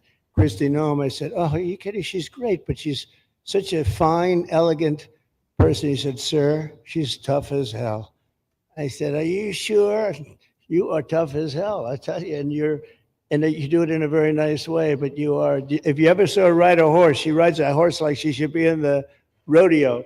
She's like an unbelievable horse person. And you've done a fantastic job. And Steve Miller would even agree to that. And he likes nobody, by the way. I don't think he likes anybody. And another one we like is Ron. And Ron, would you say a few words, please? Sure. Well, thank you, Mr. President. Welcome back to Florida. And I think this is the first time you've been back since the events of a couple weeks. So just let me say, as somebody that was serving on active duty in Iraq back in the day, we witnessed the number of our troops that were killed or wounded by the Iranians. We know that they're a militant Islamic regime that was hell-bent on getting nuclear weapons, and under Joe Biden, they were about to get nuclear weapons. And because of your strong actions, those dreams and those ambitions have been reduced to rubble. And I thank you. I know a lot of veterans thank you, and people in Florida really thank you for stepping up and really making a strong, tough, but strong decision. I think we're much safer as a result of that. Now, on the immigration, I think President Trump's election represented the chance for us to finally solve this illegal immigration and border problem once and for all. I knew he was going to do the border, although he did it very quickly and very thoroughly. I think that no one can say that that's been anything but a spectacular success. But then we have the issue of Biden let in how many millions of people? And you had millions that had been in over decades previous to that. You can't have a country if you don't have respect for the rule of law. You can't have a country if foreigners get to decide who comes in. No, we, the American people, make that decision, who's allowed or not allowed to come into our country. We've seen Europe be overrun by open borders. So we're not going to let that happen here. So when President got elected, I knew that the states had an important role to play in facilitating this really, really historic mission. We're the only state in America, Florida, that requires full cooperation with ICE from all state and local law enforcement entities. And what is the net result of that? We have these agreements for these 287G task force with sheriff's departments, police departments, state agencies, and it's really instrumental in rounding up a lot of really bad people who shouldn't be here. If you look at the number of those full-blown 287G agreements that have been executed around the country, the state of Florida accounts for 60% of those. If you look at the number of immigration arrests of illegal aliens on any given day, the arrests happening in Florida constitute between 15 and 20%. Nationwide. So we're all in on this because we understand how important it is to our citizens. It crowds schools, it crowds medical, it crowds housing. Yes, you have illegal alien crime as well, and people want the problem solved. And the only way we're going to solve it is if states like Florida step up and help the president, help Secretary Noem get the job done. Now, this facility here was really in response to us working with DHS and ICE from the time the president got sworn in. And the number one thing they kept coming back to was, you know, Biden decimated the agency. I mean, let's just be clear. You could have illegals in Florida. Biden would just release them. Even when they had notices or they had orders to be removed, Biden wouldn't send them back. So their interior enforcement collapsed under Biden. So they're building it back up. But they're like, we need detention space in order to be able to bring about more deportations. And so what we have here can hold 3,000 now. We have 2,000 facility up at Camp Blanding that we're going to be open, which is our National Guard site. But think about what you have here. They come here, say they already or been ordered to be deported. You drive them 2,000 feet to the runway, and then they're gone. It's a one-stop shop. And this airport that's been here for a long time is the perfectly secure location. It's going to make a big difference. And let me just thank everyone who was involved. We got the call from DHS a little bit more than a week ago. And here we are 8 days later with this facility open. And as soon as Air Force One departs, it'll be swept and it'll be open for business to be able to do. But our goal here is to process them and be able to effectuate their return to their home country. This is the opposite of what they were doing in New York by just putting them up in a hotel and then just letting them stay there indefinitely. No, we want to be able to send back. And when you walk into the processing, the president and I, Secretary Noem, Kevin Guthrie, walk through that initial intake. The first thing you see is information on how to go home on your own. Why would you want to come through Alligator Alcatraz if you can just go home on your own? I think a lot of people are going to make that decision. So you're going to have a lot of deportations that are going to be done by the administration, but I think you're going to have a lot of voluntary as well. So this is a force multiplier for the president's efforts. I would just say and echo what Secretary Noem says.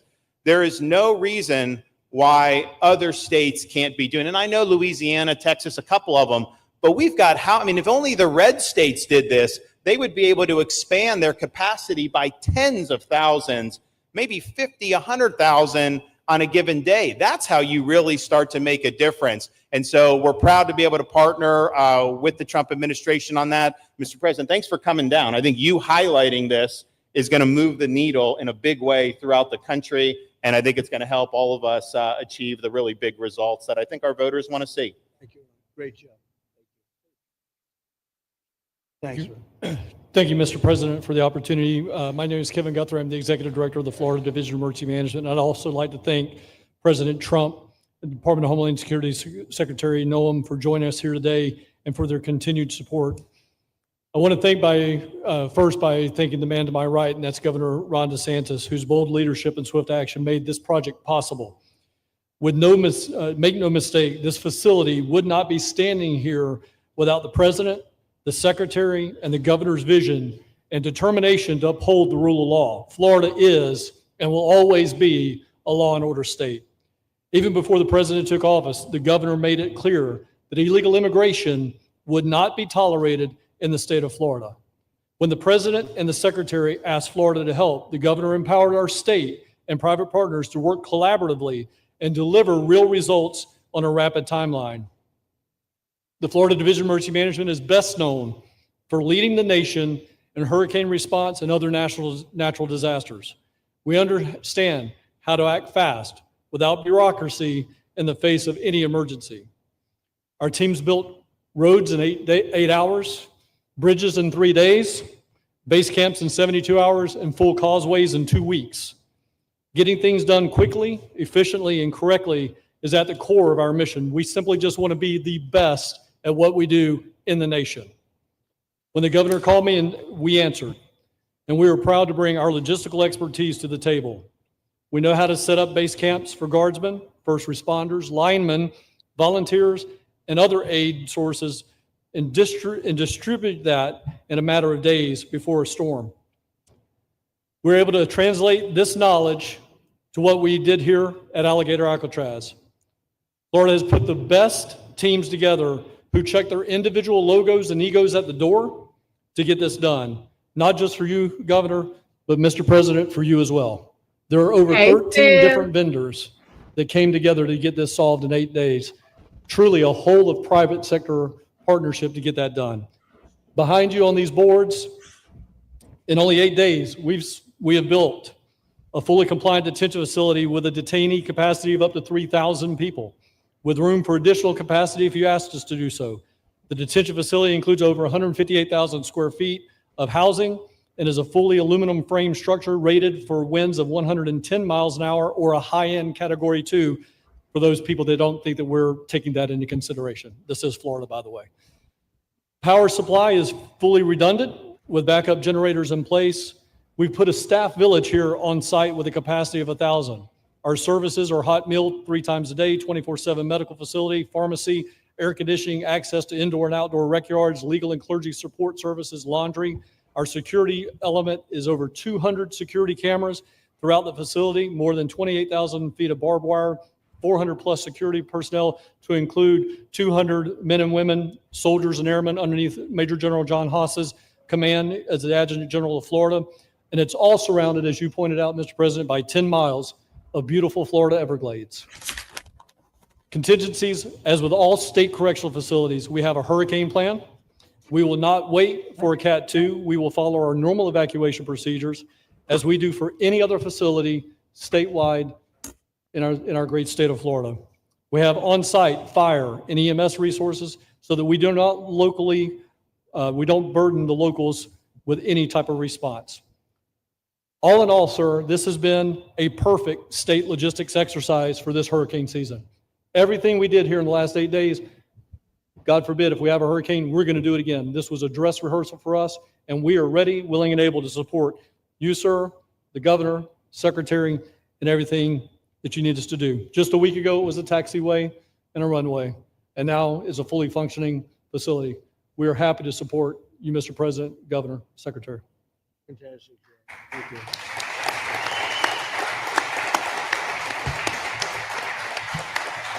Byron, please.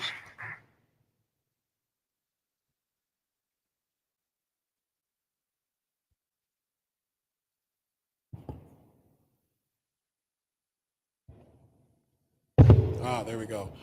First of all, Mr. President, we all have to thank you for your leadership and for the mandate that the American people gave you to finally secure our borders and to deport criminal illegal aliens and longstanding illegal aliens out of the United States.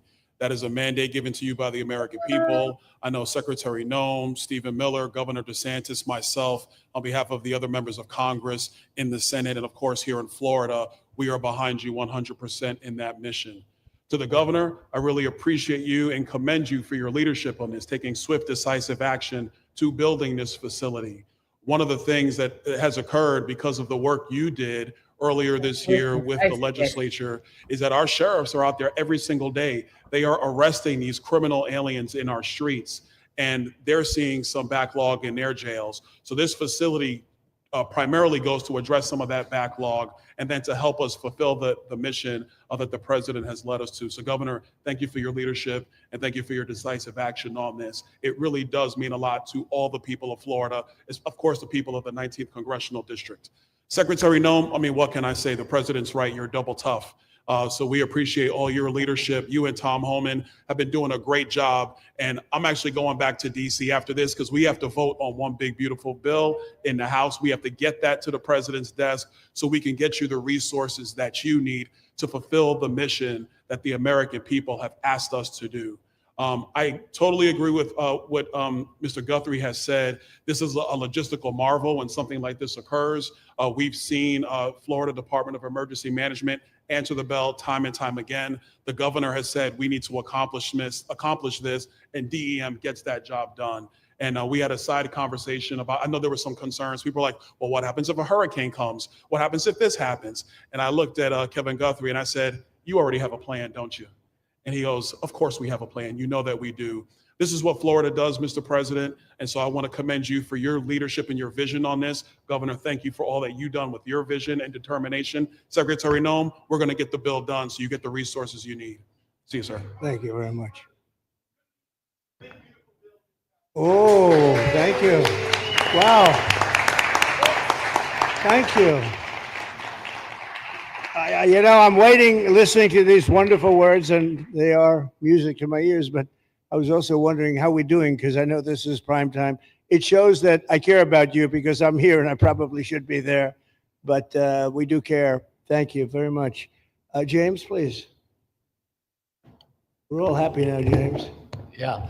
Well, I can speak on behalf of all of our sheriffs, state law enforcement, our police chiefs.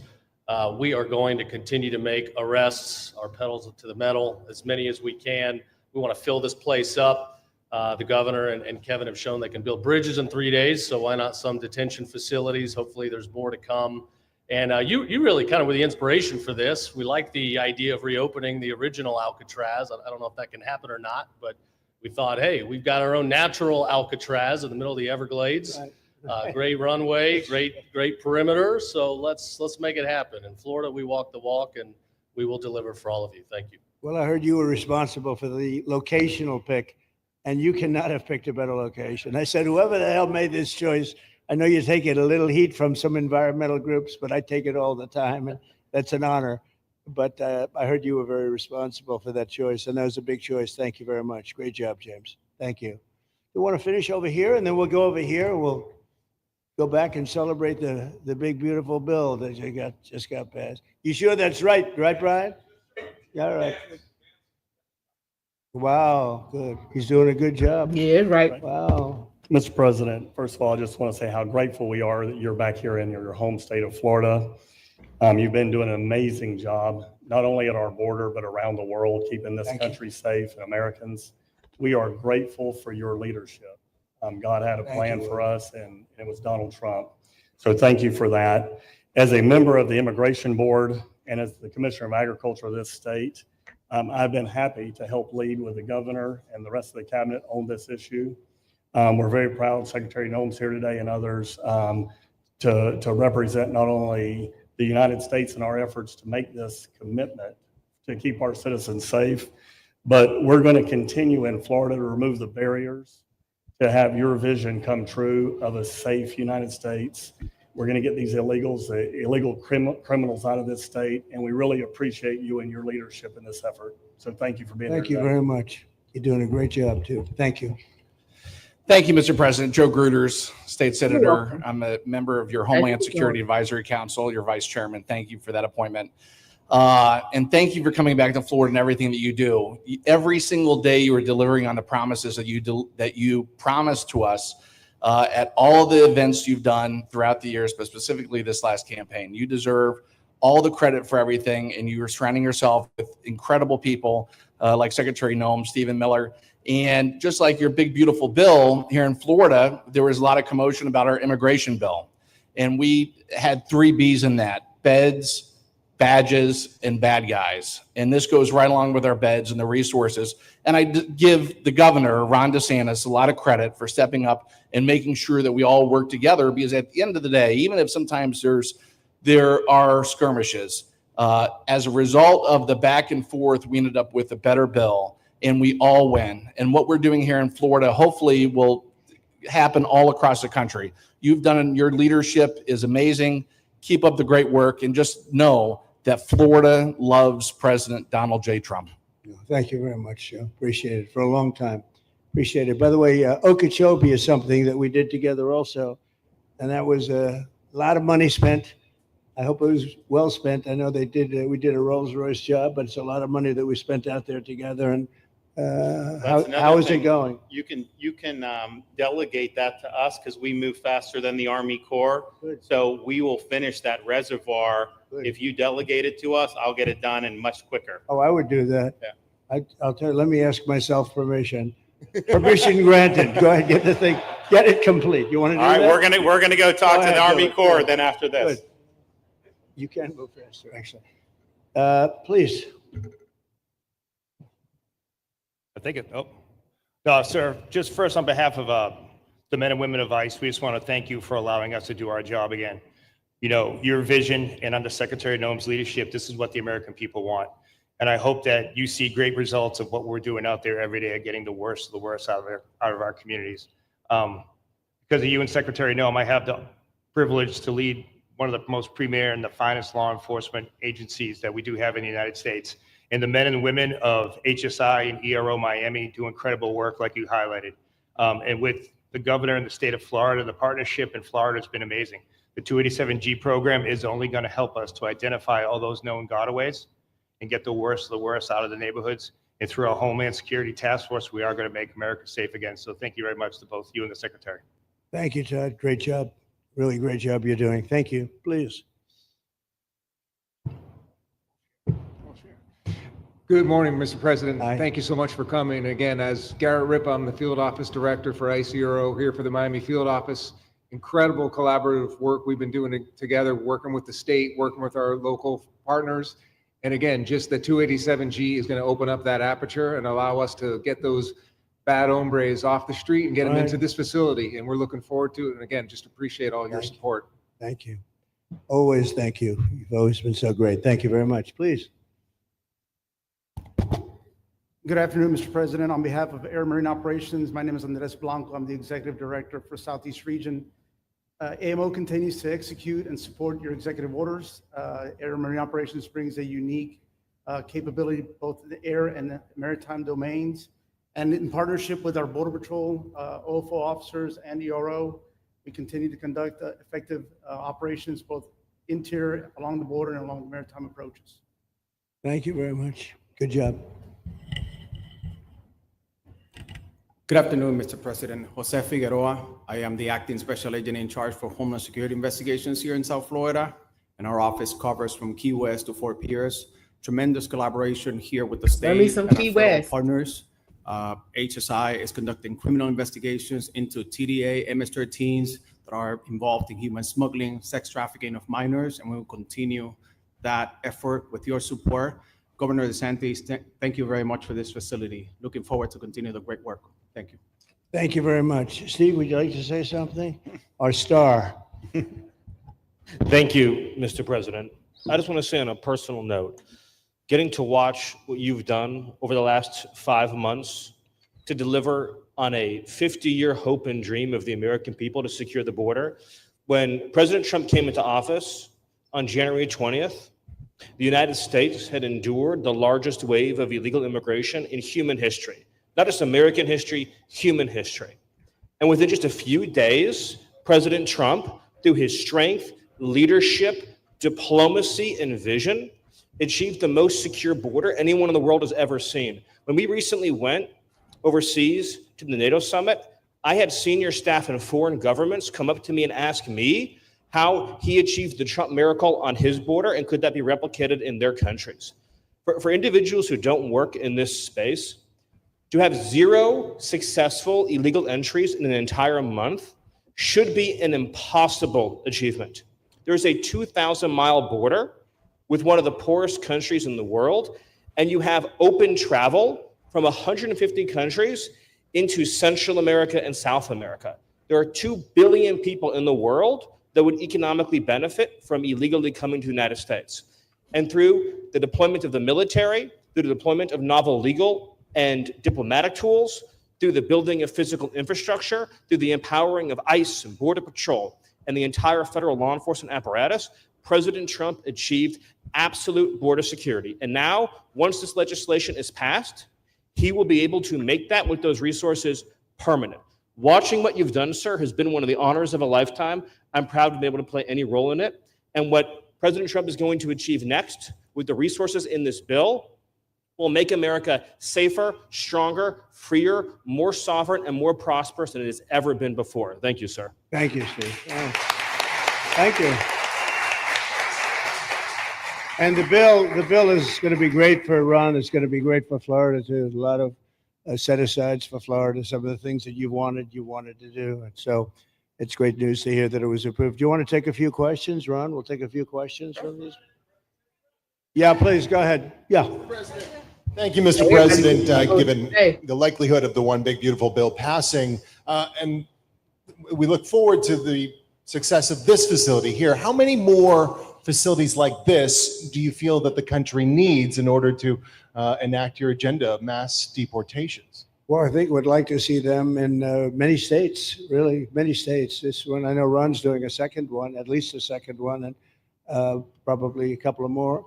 And, you know, at some point, they might morph into a system where you're going to keep it for a long time. You know, it's not that far away from jails that take years to build and money is spent and wasted. And, you know, like the railway that they have in California that costs like 40 times more than it was supposed to cost. The same things happens with prisons. You look at this in a short period of time, Ron, James, and some of the people that really worked on it along with our people, they did this in less than a week.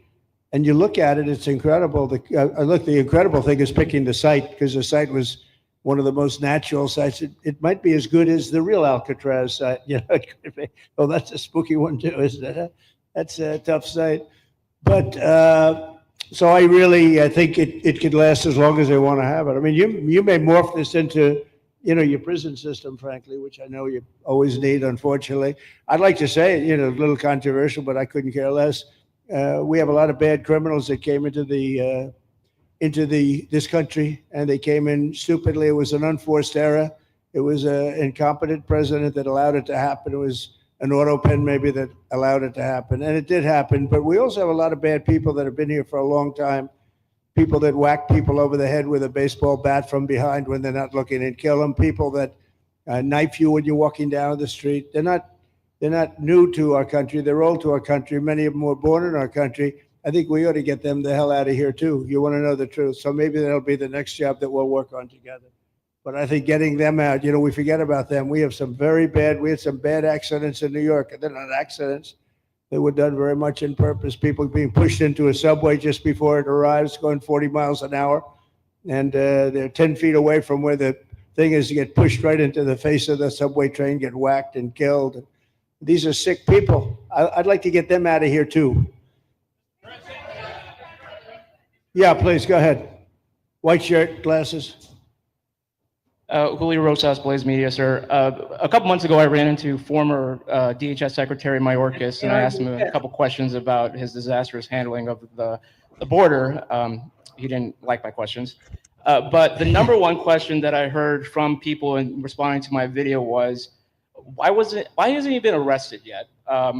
You know, obviously you guys are cleaning up the mess that was made deliberately for the past 4 years. And so people want accountability. It's great to see that the border is secured, and it's great to see the state level cooperation. But I guess I would ask you, why hasn't he been held accountable, or anybody really? Well, you know, pardons were given out by to many people, and they shouldn't have been given out. Like the Unselect Committee of Political Thugs was given a pardon because they destroyed all of the information from 2 years of hearings, and they should be arrested, but they were given pardons. Was he given a pardon, Mayorkas? Was he not? I don't believe so. Well, sir. I'll take a look at that one because what he did is, it's beyond incompetence. Something had to be done. Now, with that being said, he took orders from other people and he was really doing the orders. And you could say he was very loyal to them because it must have been very hard for him to stand up and sit up and, talk about what he allowed to happen to this country and be serious about it. So he was given orders. If he wasn't given a pardon, I could see looking at that. In fact, why don't you take a look at it, Kristen? He was impeached, but yeah, it was just a fake impeachment. It was a fake impeachment. Why don't you take a look at it? I think he was so bad. They were all so bad. Look, it was the worst president in the history of our country. We've had some bad ones, but he was the worst president. But somebody told Mayorkas to do that, and he followed orders, but that doesn't necessarily hold him harmless. So take a look at it. It's a very good question, actually. Thank you. Yeah, please. Go ahead. Mr. President, you and the Secretary have both said that many people have self-deported since you came back into office. Yeah. How many is many, and has the rate gone up? How do you see the tempo of that moving forward Sure. going on?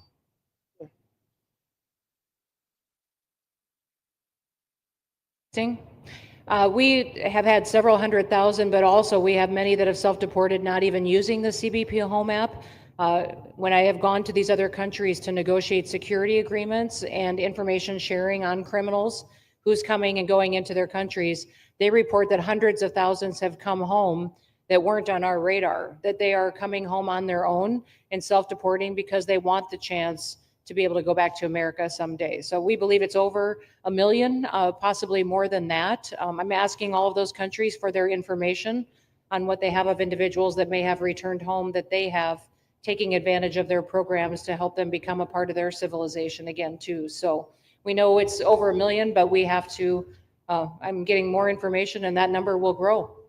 If they don't leave, they never get the chance to come back. If we have to take them out, and we will, they'll go out, but they never get a chance to come back. The other way, we actually make it a little bit easier for them to come back. Okay, thank you. Good question. Thank you.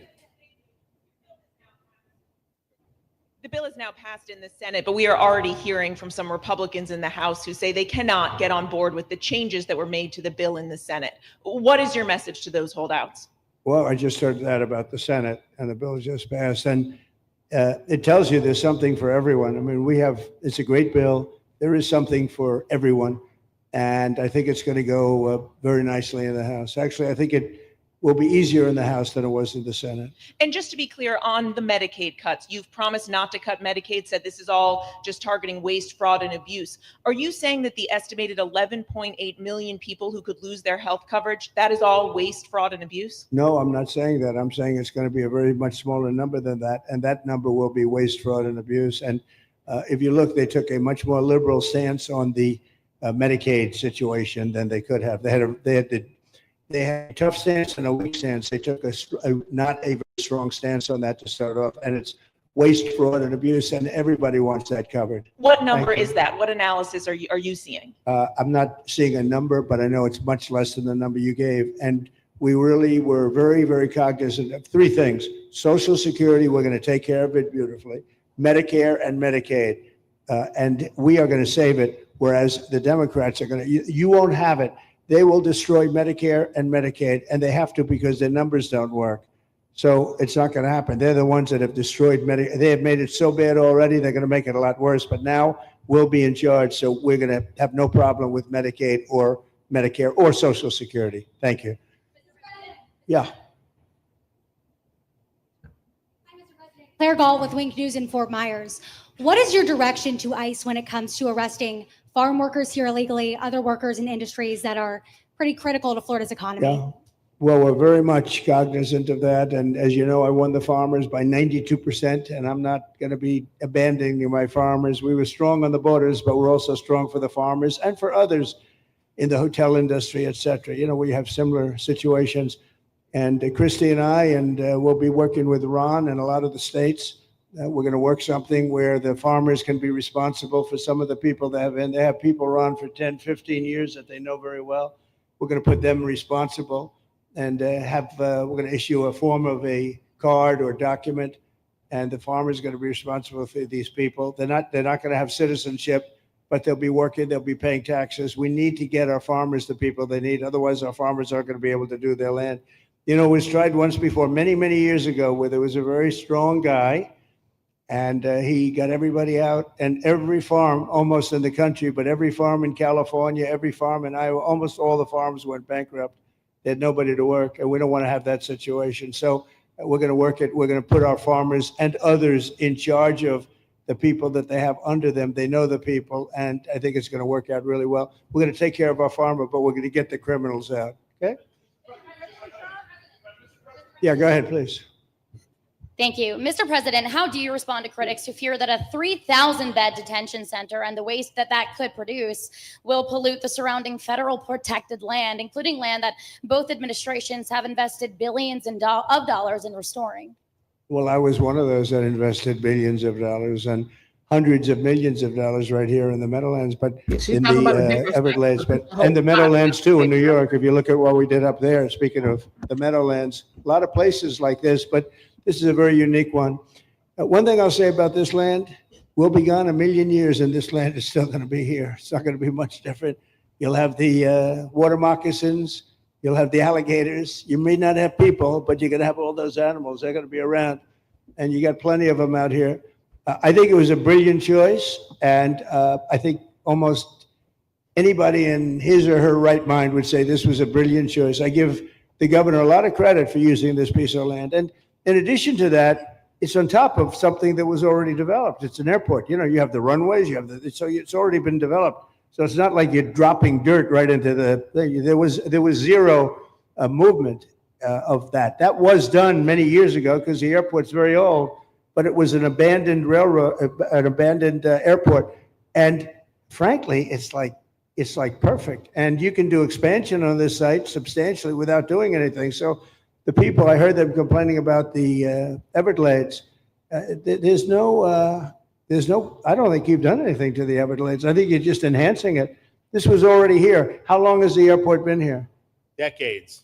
Many decades, yeah. And they have, Kevin, all these guys, you know, have a waste plan, like the wastewater gets trucked out, potable water gets, literally, they have, even our DOT has put things up in case there's any seepage, which we don't.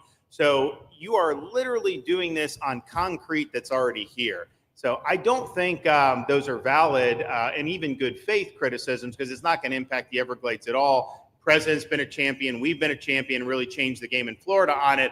I think it's just people don't want to see illegal immigrants deported, and that's their ideology, and they have a right to that. But illegal immigration is unpopular. So they know that they're going to have less effect trying to do it. So they're going to try, oh, well, no, it's just about the Everglades. But really, I think a lot of those people, they just don't want to see illegals deported. Because if you actually hear everyone's here, you obviously know there's zero land that's being disturbed. Well, you know, when we talk about popularity, though, I will say I ran on the issue of illegals and we have to get them out. And I won 82% on that issue. So I think that they may not like certain aspects of it, but ultimately they do not want them in their country. And if this is a part of a use, but I think from an environmental standpoint, it's incredible. In fact, when we landed that very big, heavy plane today, they came out and checked it fairly. You know, I think they want the president to be able to land on a piece of concrete that's not going to go 6 feet underground. And they checked it. They came back and they said, this thing is really solid. So it's been there a long time. It's going to be here a long time. And it was a great choice of a site. Thank you.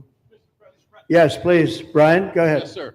The people of Syria were recently seen on the streets waving American flags, chanting Trump, Trump, Trump.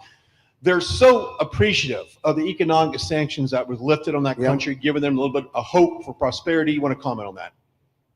Well, they're great people, and the man that is leading them has a reputation. You know, he's the head of some pretty tough organizations, and a lot of people criticized me for that. I said, well, what are we going to do, take him out of a day school, a country day school? It's going to be, by nature, I would think, Ron, they'll be pretty tough, and he is pretty tough, but I think I met him, spent a lot of time with him, good guy. I took off the sanctions because if I didn't do that, they wouldn't have had a chance. And Syria has a chance. You know, the people are great. They work hard. They're very smart. It used to be a place of professionals, accountants and lawyers and doctors and high academic credentials in that part of the world. And I think it's going to work out great. I took off the sanctions and they were very appreciative. They were shocked, but they were very appreciative. We're giving them a chance at survival. With the sanctions, it couldn't have worked. Thank you. Mr. President, your beloved New York City. Your beloved New York City may well be led by a communist soon, Zorhan Mandami, who in his nomination speech said he will defy ICE and will not allow ICE to arrest criminal aliens in New York City. Your message to communist Zorhan Mandami. Well, then we'll have to arrest him. Look, we don't need a communist in this country, but if we have one, I'm going to be watching over him very carefully on behalf of the nation.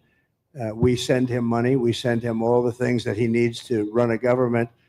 And by the way, they get about 3 times what you get, Ron. If you look at the per capita, Florida gets 1/3 of what New York gets in terms of the numbers. Why don't you give us those numbers? Yeah, well, Because that's what we should send him. Yeah, well, like sometimes people say Florida gets more because they count Social Security recipients, but that's not money to the state. Those are seniors that live here. If they moved to North Carolina, you could count it there. So it has no interaction with the state government. They get more in the city and state governments than we get. Right, substantially. We're going to be watching that very carefully, and a lot of people are saying he's here illegally. He's, we're going to look at everything, and ideally, he's going to turn out to be much less than a communist. But right now, he's a communist. That's not a socialist. I've always said we will not have socialism in this country. In the speeches, I said, well, what? They skipped socialism, and you got a lot of them like that. And you see AOC, she's out there with her, bad IQ. She's out there ranting and raving about how wonderful he is. And look, so far he's winning. He still has a race to win, but so far he's winning, and he has an advantage as a Democrat in New York City. I was there a long time ago, and it was a long time since a Republican won the city. But you would think that a Republican would be able to win. Or you have a good independent running, Mayor Adams, who's a very good person.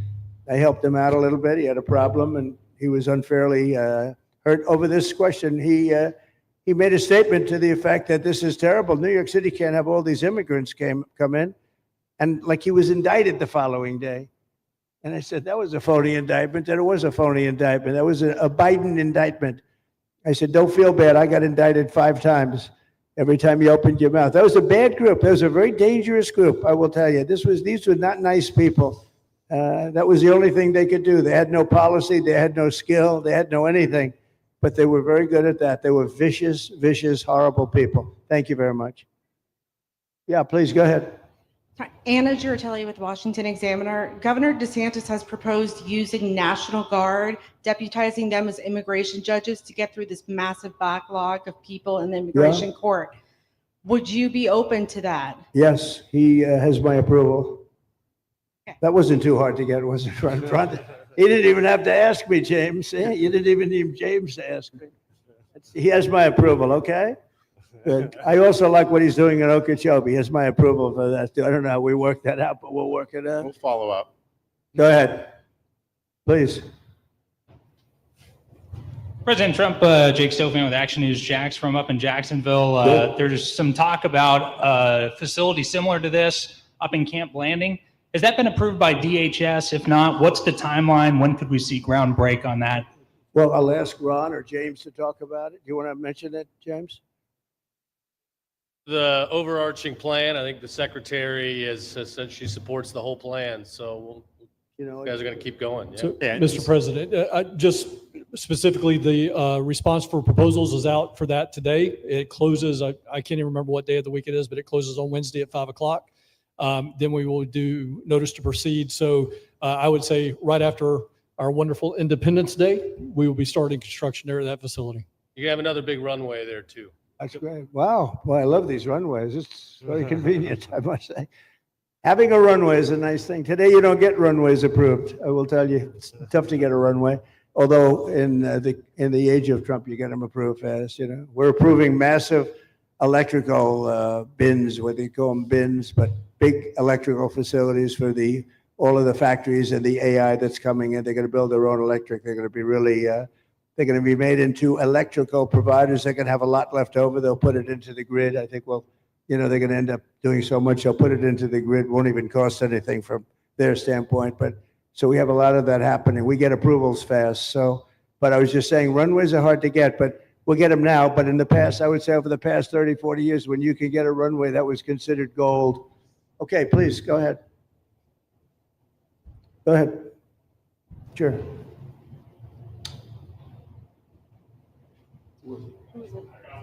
Okay, go ahead. Yes. President Trump, Laverne McGee, News 6 Orlando. You have fulfilled several campaign promises along with the help of Governor Ron DeSantis. What is the next campaign promise that you plan to fulfill to the American people? So we have turned this country around in less than 6 months. And when I was away, and I was telling Ron, I was telling some others, I've said it a little publicly, I guess, but I met a lot of very important people. The King of Saudi Arabia, I was there 2 weeks ago, and Qatar, the leader of Qatar, who's great, and the leader of UAE, who's great. These are very substantial people, very smart people, and good people. And all three of them said essentially the same thing, along with many other people, because I just left NATO. NATO's we took it up to 5%. Nobody can believe that one, Ron. That would be hard, but nobody believes that. What happened in NATO, over $1 trillion a year from like nothing. It was an honor. But every leader said that a year ago, this country was dead. They had no confidence in the United States. They really felt it was a dead country, and it was some bad things were going to happen. But they used the term, it was a dead country, and now they said you have the hottest country anywhere in the world. We're the hottest country in the world right now. And we turned it around fast. I thought it would take longer than this. We turned it around fast. Some of it was psychology, and we had to know how good we were. But others was getting rid of rules, regulations, and all of the things that I got rid of already. I signed more executive orders than anybody in history, times like 3 or 4. And I got rid of just one. I got rid of the other night. You buy a house, they have a faucet in the house, Joe, and the faucet, the water doesn't come out. They have a restrictor. You can't, in areas where you have so much water, they don't know what to do with it. You have a shower head, the shower doesn't, you think it's not working. It is working. The water's dripping out. And that's no good for me. I like this hair nice and, I like that hair nice and wet. Makes you have to stand in the shower for 20 minutes before you get the soap out of your hair. And I put a thing in, and it sounds funny, but it's really not. It's horrible. And when you wash your hands, you turn on the faucet, no water comes out. You're washing, water barely comes out. This was done by crazy people. And I wrote it all off and got it approved in Congress so that they can't just change it, because I did it in my first term. Everyone was so happy. And then one of the first things that Biden did when he came back is he put the restriction on showers, toilets, and sinks. Put this restriction, and washing machines. The washing machine, they give you like a quarter of this bottle to do your clothing. And people needed 10 of these bottles. And the people came to me from Whirlpool, and they said, we can't make a machine that's competitive. We can't make a machine anymore. It doesn't work. Why? They don't let us use water. Do you have any problems with water? No, we have so much we don't know what to do with it. You know, it comes down from heaven, right? And I approved all of that, the washing machines, the whole thing. The dishwashers, that was the other one. They give you like this much water right up to there to do your dishes. So people, you know what they do? They keep pressing the button. So they end up doing the dishes 10 times. They end up using more water than you would have used if you did it right in the first place. So all of that stuff has been written off. It sounds crazy. It's little things. The straw, I let you go back to a plastic straw. I was tired of having straws melt in my mouth, you know? It wasn't working. The paper wasn't working too well. So these are little things that I did. Then we have the big things. We have the biggest things, and that has to do with some of the subjects we're talking now. I think the things we're talking about now are the biggest, because if you don't have borders in this country, borders and good elections, and we're working on that next. There's some bills coming in that's going to make sure that you're a citizen, that people aren't counted in the voting when, you know, they were here and they're here as illegals and they're criminals in many cases, and they give them a count.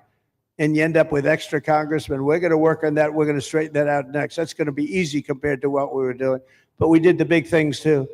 But little things like that, a straw, little things like a washing machine with no water. People go out, they spend all their money on a washing machine. The damn thing doesn't work. You can't use the water. Then you go to your sink and that doesn't work either. You're stuck. You know what you do? You have dirty plates the next day. That's it. And we solved so many common sense problems. And they weren't easy, you know. There are people that really believe in this stuff.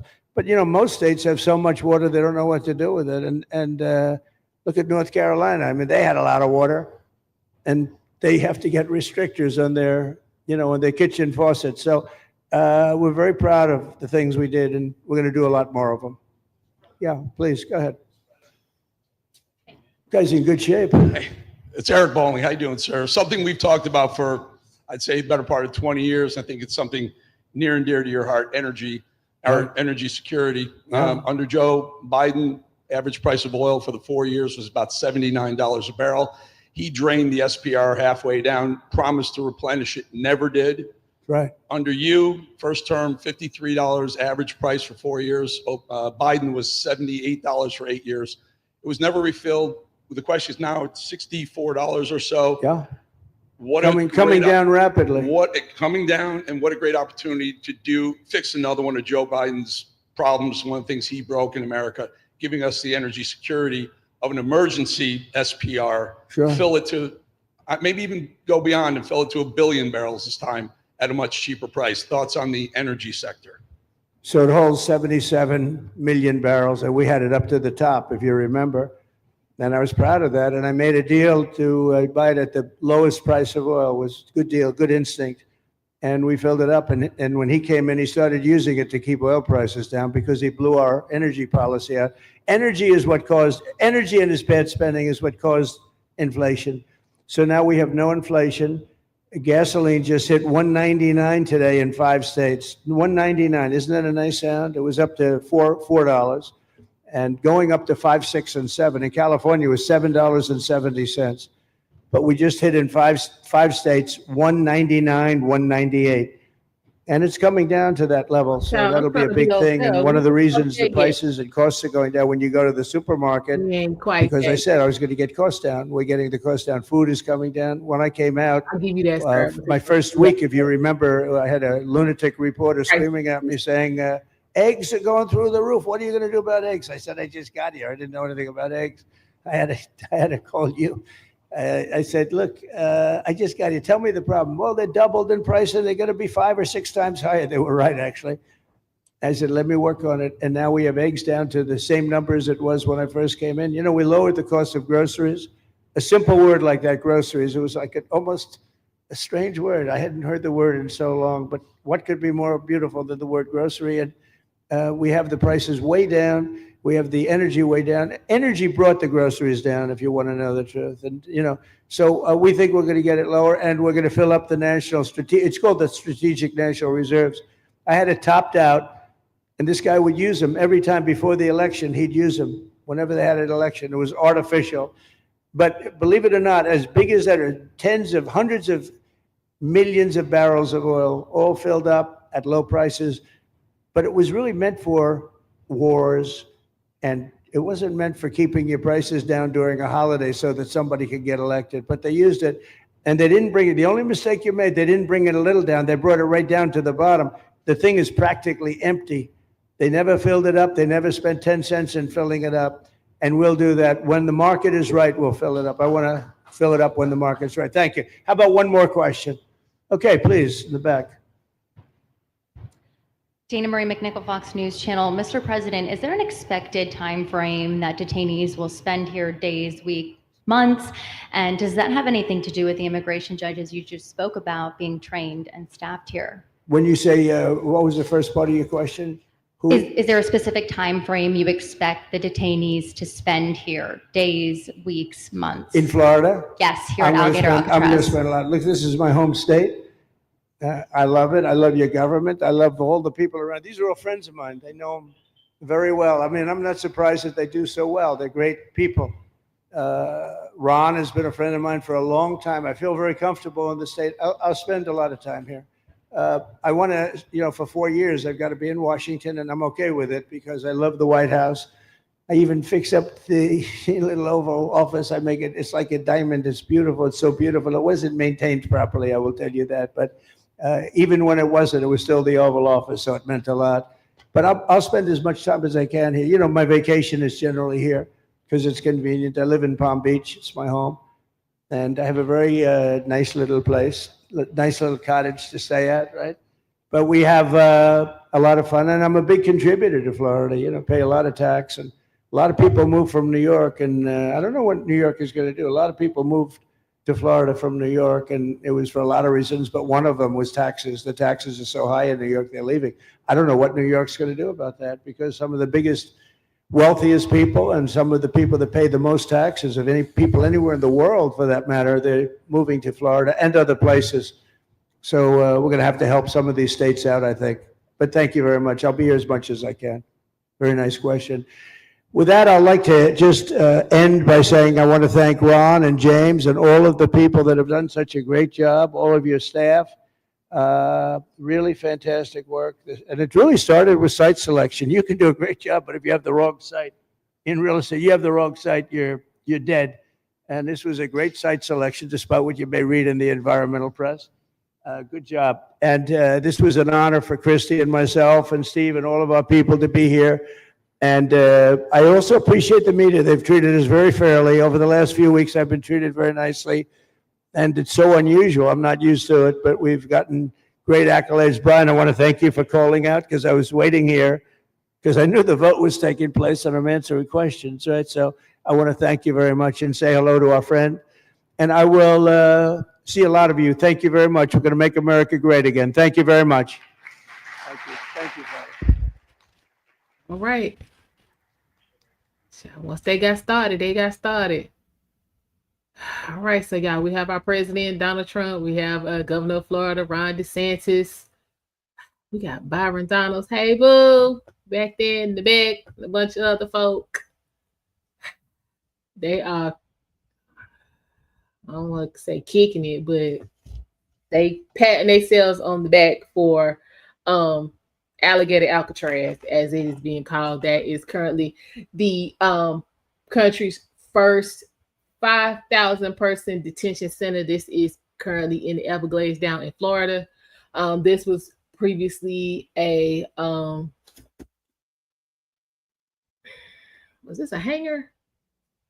Hold up, y'all. Is this a hangar? Yeah, it was a transition airport and training center that was not in use. So DeSantis was given the go-ahead by the president to have that converted into the detention center we have gone on a tour of in this live stream. It took them about, what they say, 8 days to get it converted and up to their standards. So this will be housing individuals who have been determined to be here illegally, and they will be held there while they are awaiting transportation back to their home country. This is not prison. This is not jail. This is not a concentration camp. This is basically shelter. I guess you would think of it as the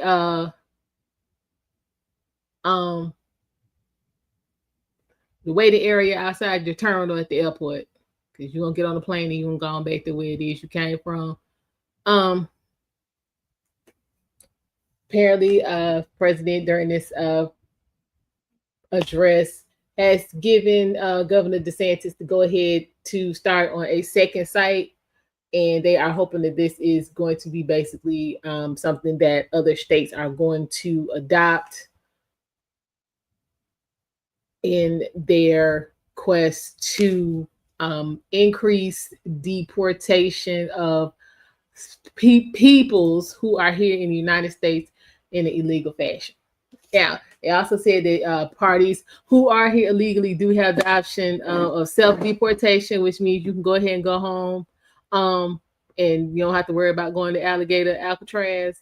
But I mean, if you decide, that's not what you want to do and you get caught, then it looks like Alligator Alcatraz is gonna be in your future. Also, during this live stream was found out that the big beautiful bill has passed. Our Vice President J.D. Vance did cast the tie-breaking vote. I know some people are gonna be pissed off because the Vice President, in his capacity, cast the tie-breaking vote and will completely skip over the fact that there was a tie for him to vote to break in the first place. That if you want to be concerned about that part. Don't be concerned that the vice president did what he's supposed to do in his job capacity. Be concerned that it was on the table for him to do. So I'm pretty sure we're gonna see President Trump again today at some point. He's gonna have some type of address where he's gonna talk about the big beautiful bill. Back up. When he does, we will be back for that as well. I'm sure DeSantis will be on at some point talking about this second location that he has been given to go ahead and convert, because from what they're saying, they are not spending taxpayer money to construct new sites. They are using current dwellings that are not being used and converting them over. So it's like a renovation versus a total brand new construction. We will see if and when other states decide they want to use this same blueprint. I could see Texas being the next state to try this, because y'all know Governor Abbott he's not a fan. Like he not having it. He will send you back to where you came from quick. So yeah, I can see him, asking for and receiving the okay from the president to go ahead and get some conversion going on. So I personally would be on the lookout for that. Let me say. I mean, well, if you look at the avatar, I'm black, Carol. I'm absolutely black. But who on TikTok? Because we on Facebook, baby. I mean, YouTube. And who said anything about getting any money? Do you see any super chat buttons down there? You don't. So pay attention, get up to speed, and if you're not feeling it, then you can go on to the next page.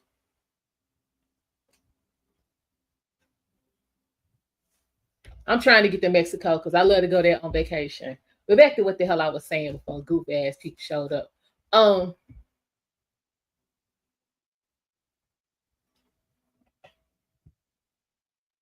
Right. Well, we don't have to have all these issues. She came over here. That goofy shit. We was over here talking about what went on in this live stream, whether you agreed with it or not.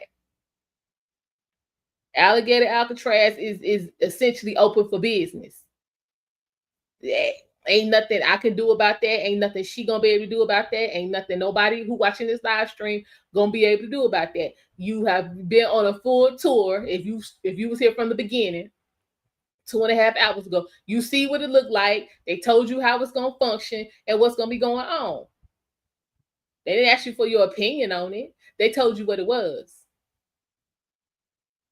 And seeing how the American people voted for Donald Trump to be president, apparently they okay with what it is.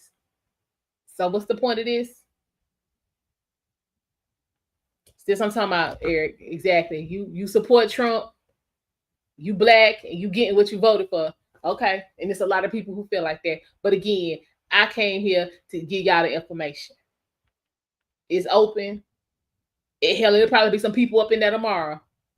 So what we talking about? Whether I'm black, blue, green, or neon yellow. This shit open. It's gonna be some people in there, and they're gonna get sent back to wherever they was born. It's July. We ain't even 6 months into this man's presidency. You got another 3.5 years. So you gonna do this every day?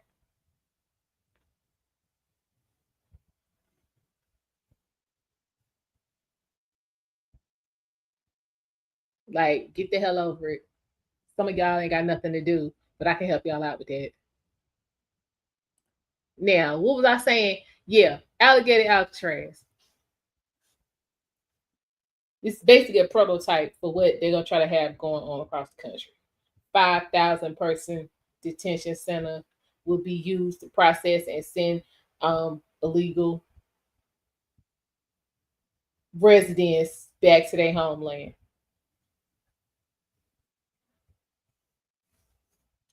Exactly. So we'll say most black people that you know voted for Trump, most people you know in general voted for Trump. What does that have to do with anything? We're all American and we all want our nation cleaned up. You would think some people don't. Some people not interested in that. Some people not even interested in, you know what I'm saying, getting the information. Because again, I come on here to give y'all the information. I didn't say you had to agree with it. I ain't say you had to like it. I ain't even saying you had to be, you know what I'm saying, well versed before I even started talking, because the purpose of this is to give you the information. But if you just, you know what I'm saying, sitting here to be just as dumb at the end as you was before I hit live, then that's on you. That ain't got nothing to do with the rest of us.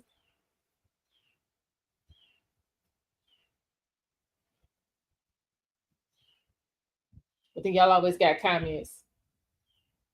Like I said, you don't like what's going on, don't go to the Everglades, don't get caught up without your paperwork, and then you ain't got to worry about Alligator Alcatraz. Point blank, period. Like I said, we anticipate the president being back on later on, talk about the big beautiful bill again. Don't be pissed off at JD Vance because he did what he was supposed to do and break the tie. Be pissed off that it was the tie to start with. When you had 5 people last night talking about how they was gonna vote no, and then their ass turned around and voted yeah. Talk about that. But again, if you want information on what's going on, this is the place for you.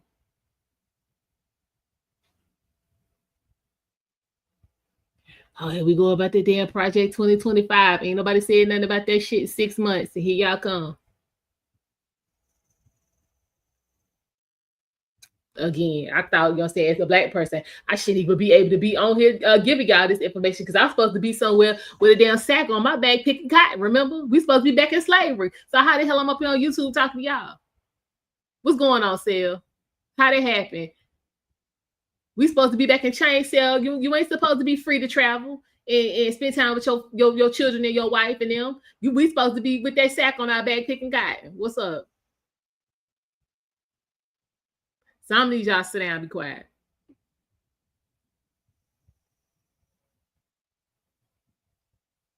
I don't understand. Folks don't want a little structure and process in their damn life, but then when they turn around and talk about everything is chaos. So I mean, which one you want? You want chaos and you want structure? Because you can't have both. About over, y'all. For real.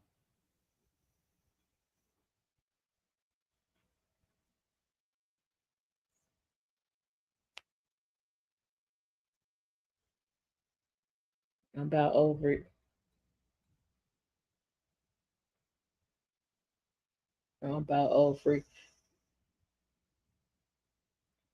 And they show up for 10 minutes in a damn 3-hour stream and got so much to say. What you say, Sel, as Americans, it is what? As Americans, it's ours to be considered for right. No, they don't want to. They don't want to hear all of that. They don't want to hear that, Sel. We supposed to be somewhere in chains, picking cotton. Yeah, because I'm chocolate, so yeah, I would be out picking cotton. I wouldn't get to be in the house. So yeah, we be out there together, Sel. Remember? Yeah. Last time I checked, that ain't what's going on. I'm actually doing my job and keeping y'all informed all at the same time. But it looks like we're gonna be back at around 3 o'clock because we need to see what's going on with the strike in Philadelphia. Americans are not 4th-class citizens in our own country. But right, time for all of this. Over crackers and they damn commentary. I am over it. But yeah, because we got to see what's going on with the strike in Philadelphia. So we're going to be back about 3 o'clock to see what's popping with that on the mayor. Hopefully Sherelle got her life together and I figured out how to spell Eagles since we are literally 3 weeks from the beginning of training camp. We're going to need her to get pulled that together so we'll be able to quiz her later on. We are still waiting for a verdict in the Sean Diddy Combs trial. Go ahead and hit him with that not guilty. We waiting. Like I said, at some point, I do expect the president to be back on talk about the big, beautiful bill. We will have that for you as well. For my my fam. We're gonna be on later on tonight. We're gonna talk about Candace Owens and this debate she had. because y'all, it was a lot going on. We're gonna break down what's going on with society and misogyny and the Me Too movement and you know what I'm saying, women's lib. We're gonna get in all of that later on this evening. That stream has already been scheduled, so y'all definitely look for the thumbnail. Go ahead and hit your notification. We will be getting into it. What you say, Sam? Hold up. Trump all day, every day. Go where?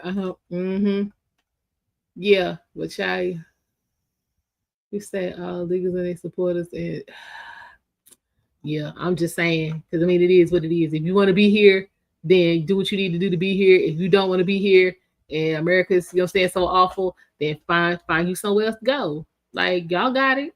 Shit.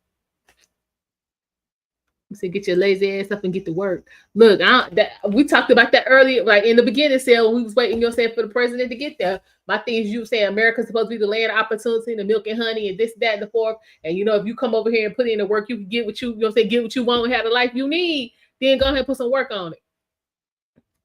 Yeah, stop sitting. But this with people, especially they're saying, especially as citizens, I don't even see it being, you know what I'm saying, the undocumented. I ain't even gonna call them illegals at the moment. I'm gonna call them undocumented.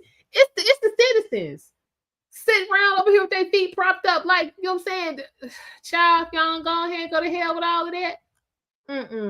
It's the citizens over here with their feet propped up like somebody done them wrong because they ain't got nothing. Okay, right. All that money you paid in the Social Security is now gone. That's because people who wasn't supposed to have it got it. But now let's keep in mind, y'all, Social Security was not set up to be your sole means of income in your retirement. It was set up to be a supplement to your pension. They was all supposed to come together and make your pot for you to live out the rest of your days.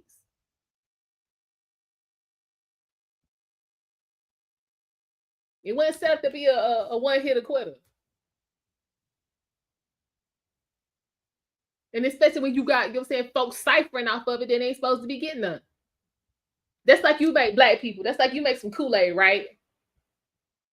And you know what I'm saying? You like, yeah, you're saying, maybe this Kool-Aid, I'm cool. You'll say you live alone, you make some Kool-Aid, right? And then let's say you have, like, let's say some family come visit, right? Like, let's say your brother, you know what I'm saying, come visit or whatnot. And then, you know what I'm saying, after that, you got like 2 more friends come over. And then you look up, you know what I'm saying, later on that night, and you'll try to go get you some Kool-Aid and ain't nothing in there. That's because everybody who, you know what I'm saying, don't live there done siphoned off your stuff. What you say? It's the rainbow color weave brigade and the Democrats and the liberal crats. That's, yep. Yeah, I just don't understand how it makes sense for you to rally around people that ain't supposed to be here, that could potentially be taking food out your mouth and not worry about the people that's already here because they different from you. Because my thing is, if you public service and all that, if y'all was working for free, would y'all have the same outlook? Like, if you could not get a check for being in the Senate or Congress or president or, you know what I'm saying, vice for any of that, like, you literally or mayor, this is just literally something you took on because that's what you want to do, would y'all still be saying the same thing? Like, if we had requirements that you weren't getting paid for that job, and then in your regular job you could only make $75,000 a year, would y'all have the same mindset? Which it makes sense because they can't simply say, I hate Trump because I'm a racist. Listen, I'm so tired of hearing that. I'm so tired because I'm trying to figure out where if y'all really knew what racism, y'all get racism and prejudice confused. Racism is a process. Prejudice is a feeling and an opinion. Like you gotta have some pull to practice racism. Anybody can practice prejudice.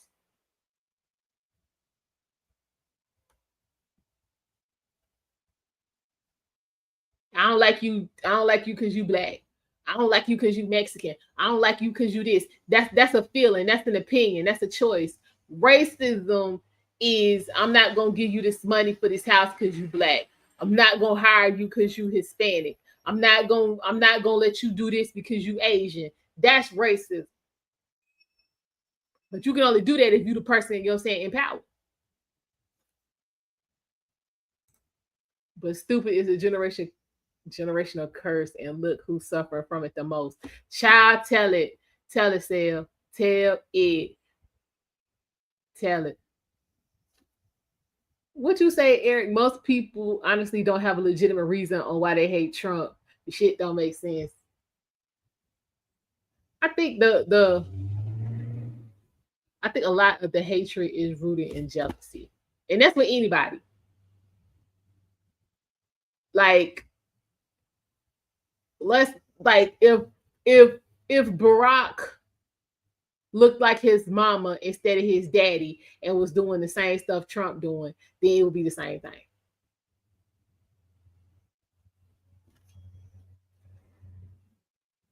What you say? You have like 1 million reasons. The wilderness just got the best of you. What you say, Gino? Do people that stupid to where you can't take care of yourselves? Are you really that indigent where you cannot take it? Child, it's people out here like that. Yeah, they can't get nothing done. What you say, Eric? They hate Trump because they broke ass mama and busted ass daddy told them to hate him. Child. What Gino said, they give you a little bit of government cheese and you eat it up. Child. What you say? Flower Power say he's inhumane. Sells humane where and how? All right, new president U.S. No, I think that's supposed to say no president in U.S. history has ever done what Donald is doing, not in this way. Maybe that's why we in trouble.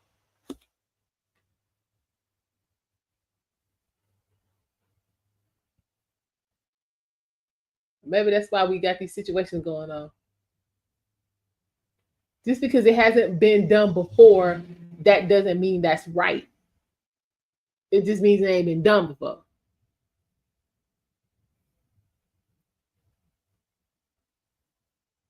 What you say? When are we going to acknowledge that racism against white is real? Yeah, because racism is a process.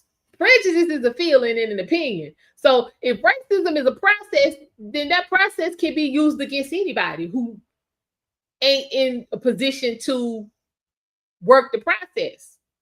So yeah, racism for everybody. Ain't just black people, ain't just Mexicans, it's for everybody. It's like the haves and the have-nots. You either in a position, you know what I'm saying, where you can run the table, or you a position where you can get the table run on you. This is, like for real. That's what it is.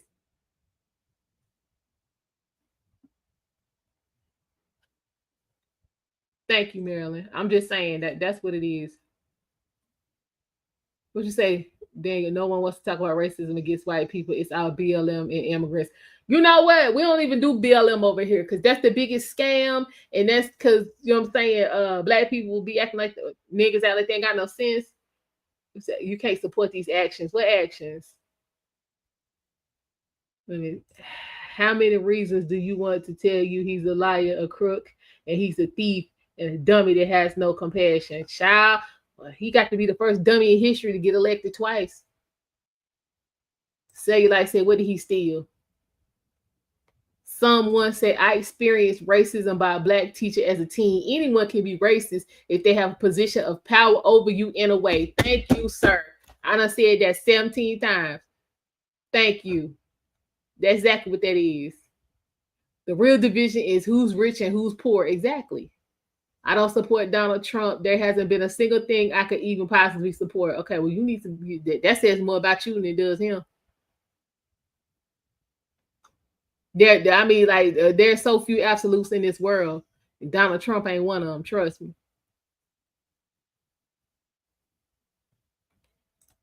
Child Jack, don't nobody care. We good.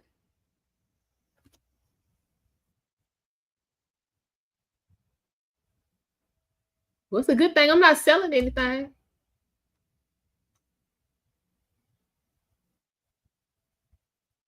What you say, Ruby? I keep telling people Black Americans are going to be the ones who save the United States.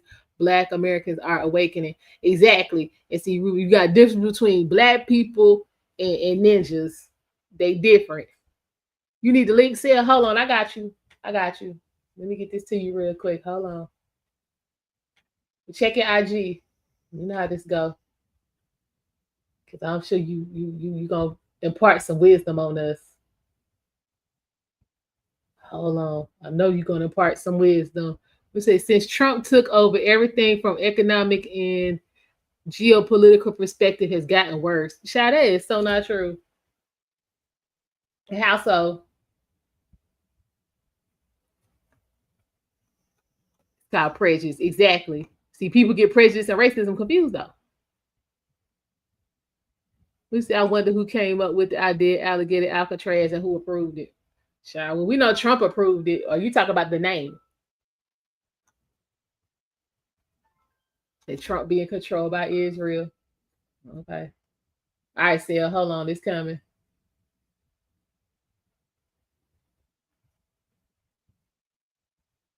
Okay, you should have it. You said you had a moron who, what is this? Hold on. You said, I would love to be able to support the president, and I generally want our president to succeed, but this shit is ridiculous. He's terrible. Nothing good. Okay, I'm gonna be quiet.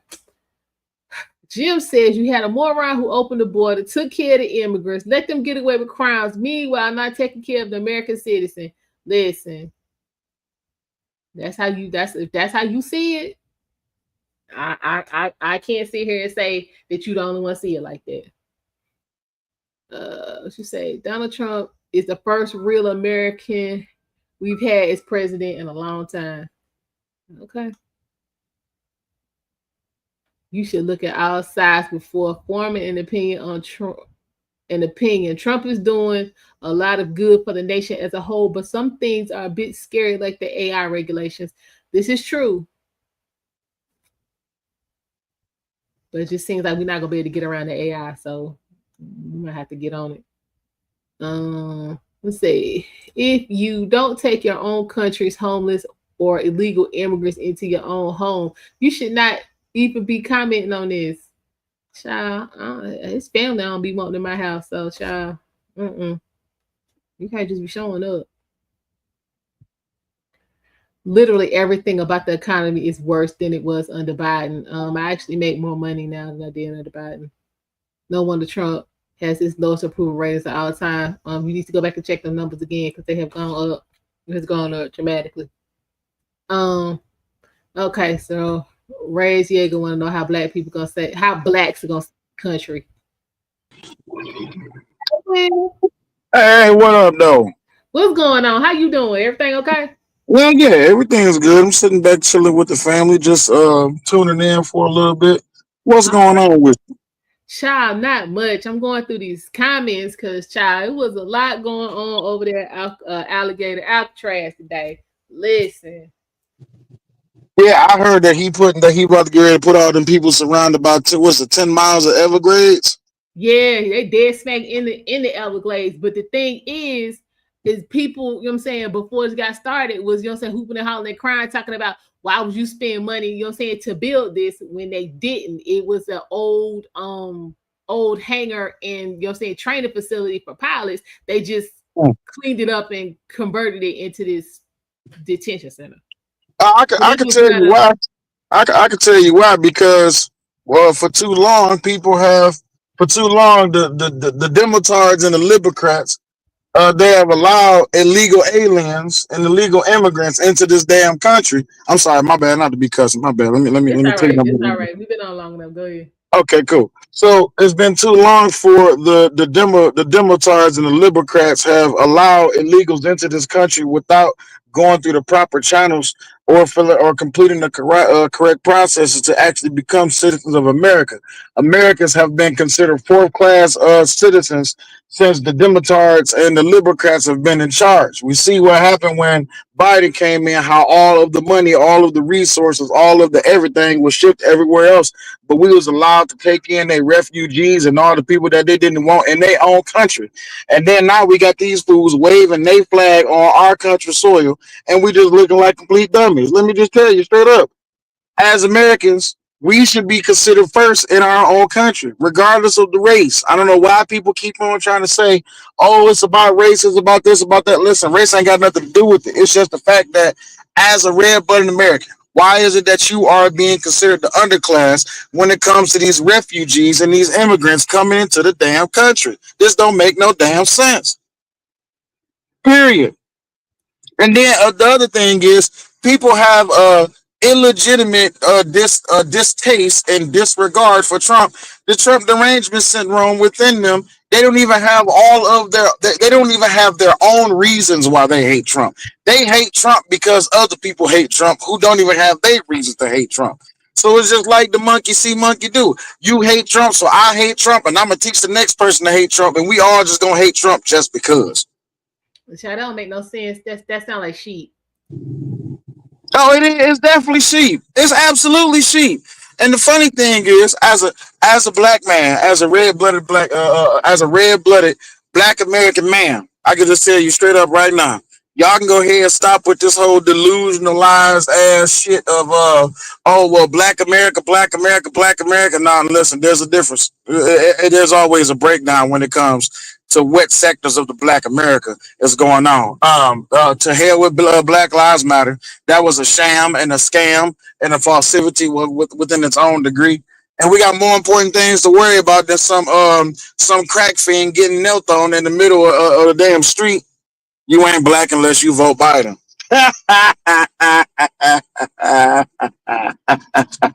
Ain't that what Biden said? Ain't that what he said, Almond? Well, technically, yeah, that is what he said. Man, last time I checked, I'm as black as all outside, but okay, no problem. You know, they don't want to get into none of that because all our problems started when Donald Trump was elected president. Not, you know what I'm saying, not paying attention to the fact that this is the second time he's been president. Was y'all in shackles and chains before? And listen, oh my, Trump is in office. He's back in office. We're going to become slaves. He wasn't slaves the first time he was in office. I find it funny. Everybody loved Trump until he ran for presidency. What happened? Where did this unmitigated hate come for Donald Trump prior to him running for president? I'll wait. Well, first all, the man said, you know what I think the problem is, Sam? That was all for him until he said, y'all gonna have to work. You're gonna have to work for what you want. That's when the problem started. To see, as long as you had, you could take advantage of Jose and Guadalupe and Maria and all of them and work them for $50 a week instead of you having to do it yourself. It was all good. As soon as he said, I'm sending them home and making your ass do it, now it's the problem. Absolutely. Listen, y'all have been on VTO, PTO, paid vacation, off vacation. Y'all been on medical leave, everything. Y'all have been able to reap the benefits of sitting your ass at home and not do nothing. Y'all have been dependent on all of these illegal immigrants to do all of the work in the country. I heard some fool, I'm not going to say her name, but you know who I'm talking about. I heard some fool say, we need the illegals in America because they the ones that's willing to do the work. Well, if you want to get money back into the American citizens' pocket so that they may be able to use that as a resource to get themselves up off the ground, then you got to get your ass to work. Send these illegals back to their country. They can go make money in their country. And then I read somewhere, I don't know if it's true or not, but they about to stop it to where anyone who comes to the country, they can't, like, if they're illegal, you can't wire transfer or transfer money out back to your country. Why is you coming here to make our money and send it back to your country? Your country got money? Well, child, I look at it like this. You know what I'm saying? Everybody who's sitting up boohooing and crying, you know what I'm saying, about the, you know what I'm saying, let them come work and all of that. If y'all was really worth a damn, y'all, and these people been here 15, 20 years, y'all would have helped them get their paperwork anyway. They would have still been working for you because they would have been grateful, you know what I'm saying, that you know what I'm saying, help them, you know what I'm saying, to be able to be over here without having to worry about getting sent back. So I'm like, y'all wasn't shit from the jump. Absolutely. And then here's the other thing. I don't want to hear that these other countries is broke. Have you seen how much, Almond, have you seen how much Americans? How much money I spend when I go to them countries, so I ain't trying Come to on now. listen. Not just that, but I'm talking about how much we pay these other countries for their trade. Yeah. Yeah, these countries ain't broke. They just mismanage their funds. And they want America to be, they want America to mismanage their funds just like they have been mismanaging their funds. We mismanage our funds too. That's why these people over here holler about they broke. Absolutely. Listen, for us to send billions of dollars in resources and weapons to Ukraine, we just attacked Iran. And I'm not saying that we should not have, but we just attacked Iran all because Israel begged us to. Why is it that we are sending money and resources when we have veterans and we have homeless Americans on the street every day suffering from chronic illness and chronic? We'll you know what I'm saying, throw coffee on them, you know what I'm saying, out the window while they stand on the corner, or we'll run, you know what I'm saying, through puddles and splash them and all that kind of nonsense. But y'all weren't, child. Goodbye. Absolutely. We'll do everything to our homeless all the time. Yeah, we'll do everything to our homeless, but when it comes to these refugees, we give them what they get, $1,200 on a debit card. They get a hotel room, 7 years tax free. Come on now. How is it that refugees and illegals come into this country and are able to reap the benefits of our government and our country faster than we are even able to even have access to those type of benefits? Come on now. Exactly. Come on now. Mm-hmm. See, this type of conversation y'all don't want to have. This kind of conversation. Yeah, this is where you get your feelings hurt. You just listen. Like I said in the beginning, if you come to the land of milk and honey and all of that, and you come over here and put in the work and get what you want, then okay. If other people coming over here to put in the work, how the hell you born here and don't want to do no work?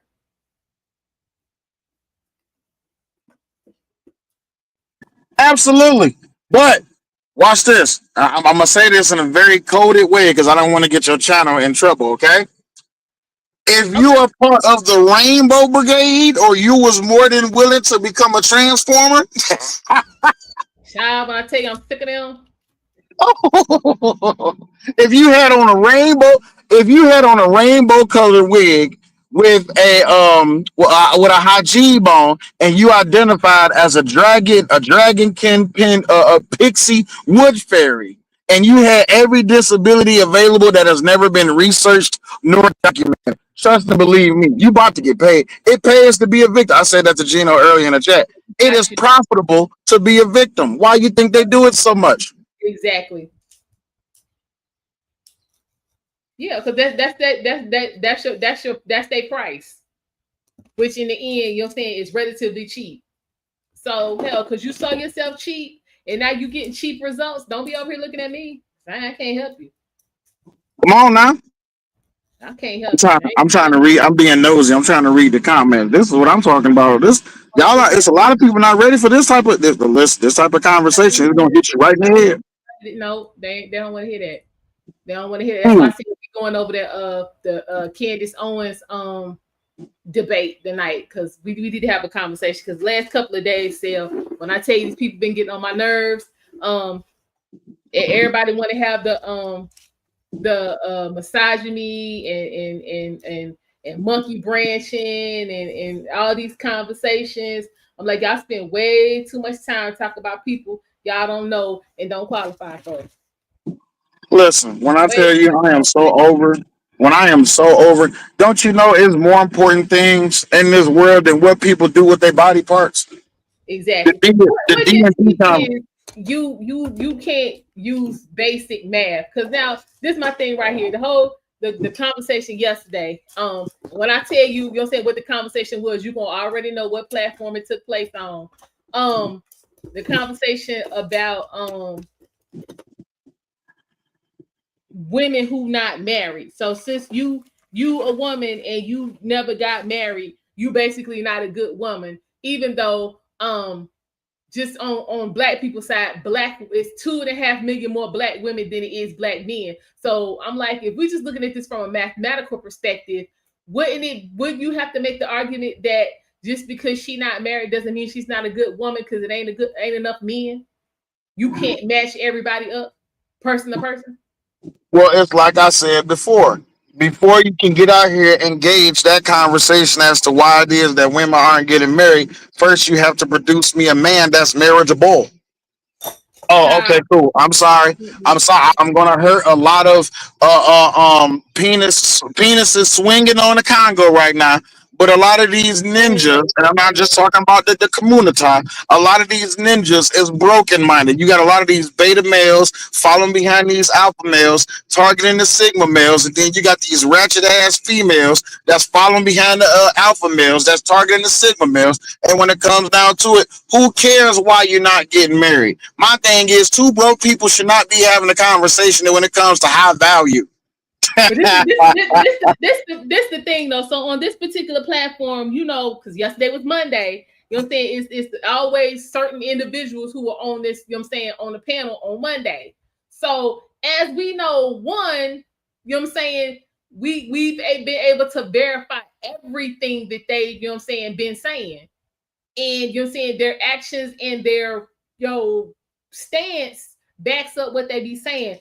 The other one just be talking. I'm like, can you highlight Jim Porter's comment right quick, please? Go ahead. Where is it? Jim Porter's comment, that last one. Which one? Hold on. It says, hold on. What my mouth? You can't make people go out and get a job. Can you highlight that one right quick? Well, okay, hold on. There's jobs everywhere. Hold on. No, not that one. I'm trying to. There it is. P. You can't make people go out and get a job. That's slavery. Industry is booming and people want to get a free check. That got to be some sarcasm. Because I know good. That's definitely sarcasm. But that's what makes it so beautiful. The fact that it is beautiful sarcasm. It is tons of jobs out here, but the Demotards and the Libercrats will tell you that, we need to find ways to make the workplace easier for people of illegal nature to be able to have access to these jobs because we just want to sit at home. We don't want to do no work. We don't want to get outside. We don't want to lay brick and mortar. We don't want to go. We don't want to spend 12 to 15 hours at a facility or at a workplace. That's called working. What do you think the working class is? And as for those that are saying that the big beautiful bill is going to crush all of America, let me help you understand something. The big beautiful bill is pointing out something that is very important. And the thing that is pointing out something that's very important is that there is legitimately a classist thing when it comes to American economics. You have the low class, you have the middle class, and you have the high class. There is no race in that. For all those that say, what about all the black people that's poor? Well, talk to me about all of these so-called rich black people that's all in Atlanta. But y'all don't want to have that conversation. Anyway, back to the beautiful bill. We ain't gonna get into that. We ain't gonna get that. So you ain't gonna get into that because even when you talk about even in the white community, you got low, middle, and rich. The big beautiful bill is getting rid of everyone that is sucking out the resources of the American economy and putting people in those positions so where they can make up the low and the middle and the rich. Now, once you get that established, then you can. Now, a lot of people saying that this is stupid, but I just need everybody to look at this and understand why this makes sense. If you increase taxes on the rich, that means that they have to pay more, which means that they have less money to pay out to their employees, which means, guess what? The low class is getting out the way. Y'all are stupid. Child, you know they don't want to hear that. The more money that the rich has available to pay to the low and the more money that the rich has to pay to the middle class, which means there's more money that the middle class has to pay to the low class, which means that the low class can get off their ass and go create a job. Being a content creator is not an entrepreneur unless you turn it into a full-time job. Right, and everybody can't do. I was talking to my daddy about that last night. I was like, everybody can't do that. Like I got like it takes time. You know what I'm saying? It's a certain, you know what I'm saying, certain few, you know what I'm saying, shout out to the OG who can do that. But I mean, again, it took him 15 years to be able to do that? Mm-hmm. Hell, what y'all talking about? But watch this. That's 15 years of him putting in time to learn. Right. Instead of 15 years of him sitting at home while everybody else do the work and then complaining and blaming everybody else why his check ain't going up. I don't think people understand this to the Demotards and the Libercrats, right? I don't think y'all should. Matter of fact, everybody needs to be double tapping the screen and liking the show. Please support the show by hitting the Cash App and/or hitting the Super Chat. The Cash App is flowing at the top. It is $.Almanize0878 and/or hit the Super Chat. Make sure y'all subscribe. But for all of the free thinkers and those who are not caught within the slave mind of the Demotards or the Libercrats, stupid communist mindset. This is America, baby. We have the right to be able to make it. And the truth of it is that not everyone is going to make it. But with the more illegals that we have in this country, that decreases the chances of those who are on the low and in the middle class to not be able to be successful. How is this not understood? The more illegals that you have within this country sucking up the resources and sending it back to their country, even though we paying them high dollars in trade, in tariffs. Oh, why is Trump increasing tariffs on all these countries? Look how much money we pay out to them for the goods that we get for them. Anyway, y'all not trying to have this conversation because you're not thinking logically about this. You're only bringing forth your emotions, and your emotions are only based in hate, which is based in racism. And you cannot simply just say, "I hate Donald Trump because I'm a racist." You can't say it. It's impossible for you to say it because you cannot even bring forth a legitimate reason as to why you don't like them. Lord Jesus, my bad. It's all right. It's all right. That, like I said, we here to, you know what I'm saying, dispense information and exchange ideas. It is all right. That's what we here for. But hey, what do I know? I'm just a conservative black man from Detroit. I don't know no better. All I know how to do is to wake up and go to work. But I can tell you this though, I don't know how to sit at home and collect a check and say that I have 15,000 different debilitations. You know how hard I laughed that day when I was doing that live and that girl said that I know it. debilitations wasn't a real word. Oh Lord Jesus. Child, was supposed to be just like that short you put up, and I had seen that, and I decided to do a video on it with a woman of the mama up there telling her son he can't get no job because he gonna mess up her Section 8. Girl, listen. That kind of you can't get no job. You gonna mess up my Section 8, and you just need to get you a Section 8, and you need to get a link card, and the government gonna take care of you. Here to all of the demotards and the liberal cats. Let me tell you a secret. Your life should not be dependent on the government. The government is only any benefit that you get is only supposed to be temporary. You're not supposed to be living your life off the government. And for those who say, "Oh, well, we need the government," technically, in a way, you kind of do, but you don't need the government to be all in your business. Right. Let me read this comment right quick. I'm sorry. Go ahead. My bad. This is your show. Go ahead. Hey Derek, I saw your message in the super chat. To get caught up, the beginning of this stream was we went on a tour of Alligator Alcatraz. And if you don't know about Alligator Alcatraz, it is a 5,000 person detention center that has just been opened in the Everglades in Florida. It was previously a airline hangar and a training facility for pilots. It's been out of commission for quite a while. So DeSantis had an idea to turn it into a holding center. President Trump gave his okay, so it took them about a week to get it converted over. And so the president was there and we went on the tour.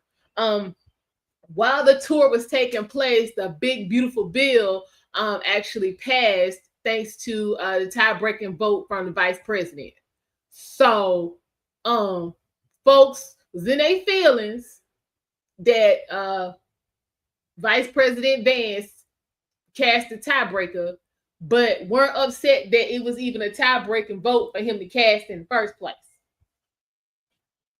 Skipped all over the fact that, you know what I'm saying, that he had to cast a tie-breaking vote. It was bad that he broke the tie. So yeah, that's what we've been. So I was saying that I would expect for the president to make some type of address later on today about the big beautiful bill, because he was in Florida going on this tour of Alligator Alcatraz when it moved to its next step. So exactly, Derek, that was his job. But again, people's pissed at him because he broke the tie, not the fact that there was a tie for him to break in the first place. That's the part I was stuck on. Y'all mad about him casting the vote, but not the fact that there was a tie.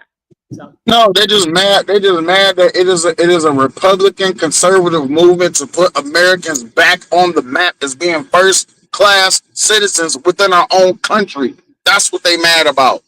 They mad because because conservatives are not bowing down to Israel. And for any of those Lord Jesus, any of those that's with that plan, I ain't gonna sabotage her channel and mess that up. I'll talk about that openly.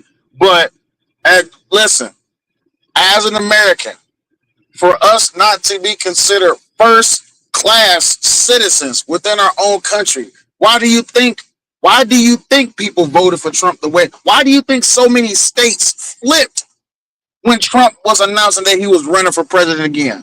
Because those Americans have been living up under the diabolical thumb of the Democrats and the Liberals. We've already went through this with Obama's second term. We already went through this with Biden's first term. Not that he had a second term. They tried to get him, but he was too old. So they tried to force feed us Kamala. And as a black conservative man, let me tell you, and I said this before, I'll say it again. The most disgusting thing I've seen on American television since I've been alive, I've been on this earth for 34 years, was for Obama, lunkhead ass, to get up on national TV and try to he disgraced all black men by saying that if you don't vote for Kamala, then you scared to, you only reason you're not gonna vote for Kamala is because you're scared to have a black woman in office. Thank you, Obama, for targeting a black woman on the back of a black man. It was disgusting and distasteful. But then you look at how it is that they stole the whole entire election from Trump the first time. Yeah, I was not gonna go there, but since you wanted to go there, when I'm just saying, because you 34, I'll be 47 next month. So I'm 46. I'm trying to think. I've literally, thanks to my father mostly, but both of my parents, like my mom before she passed, always worked at the voting poll because it's literally down the street from my house. So she, you know what I'm saying, always worked, you know what I'm saying, down there on voting day. So I had that experience. And then my dad was always the one who would, you know what I'm saying, election night, stay up until whatever we were voting for was done. Like the person who was running, the winner was declared, like all of that. So once I got to like maybe junior high, I kind of started staying up with him. So there hasn't been an election since I was I'm gonna give it college, because my very first election that I was able to vote for was Bill Clinton's first term. There hasn't been a presidential election since then that I'm going to sleep before you declare the president until we got to 2020. How it take you 5 days to figure out who the president is, but wasn't nothing shady going on? 5 days. There wasn't nothing shady going on. Absolutely wasn't nothing shady going on. But the thing is, they burned all of they used all their chips on Joe. And what did Joe do? What I think happened was they used all their chips on Joe. Joe, you know what I'm saying, had in his mind that, he was going to do what he wanted to do. But they was like, since we use all our chips on you, you're going to have to do what we tell you to do. So it was already some headbutting going on. So then when they forced Joe out, Joe, you know what I'm saying, put him in the twist and was like, you know what I'm saying, I'm giving my full support to Kamala because they wasn't going to have Kamala run. Joe put them in that position.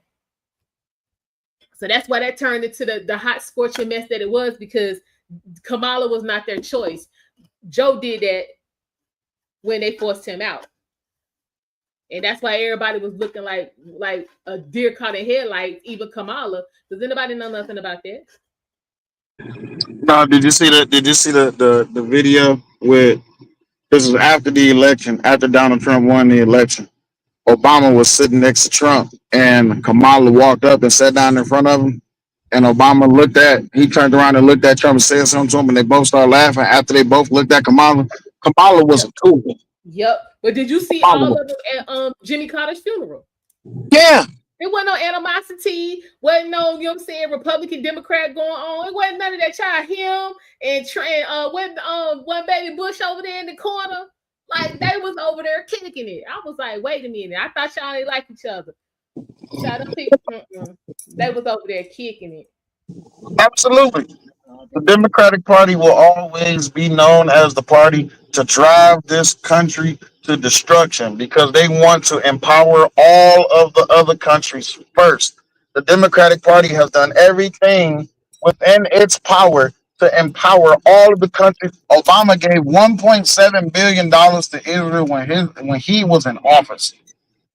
For those who don't know, just speaking from the black community side, the Democratic Party, where do you think that started? What do you think the Democratic Party was? But anyway, we ain't got to go into that because that's too deep of a conversation. Well, if we're really going into history, the Republican Party was founded by black people. Come on now, Republican Party founded. Come on now. Come on now. We can go there because come on now. My grandmother was a major history buff. I took a lot of history.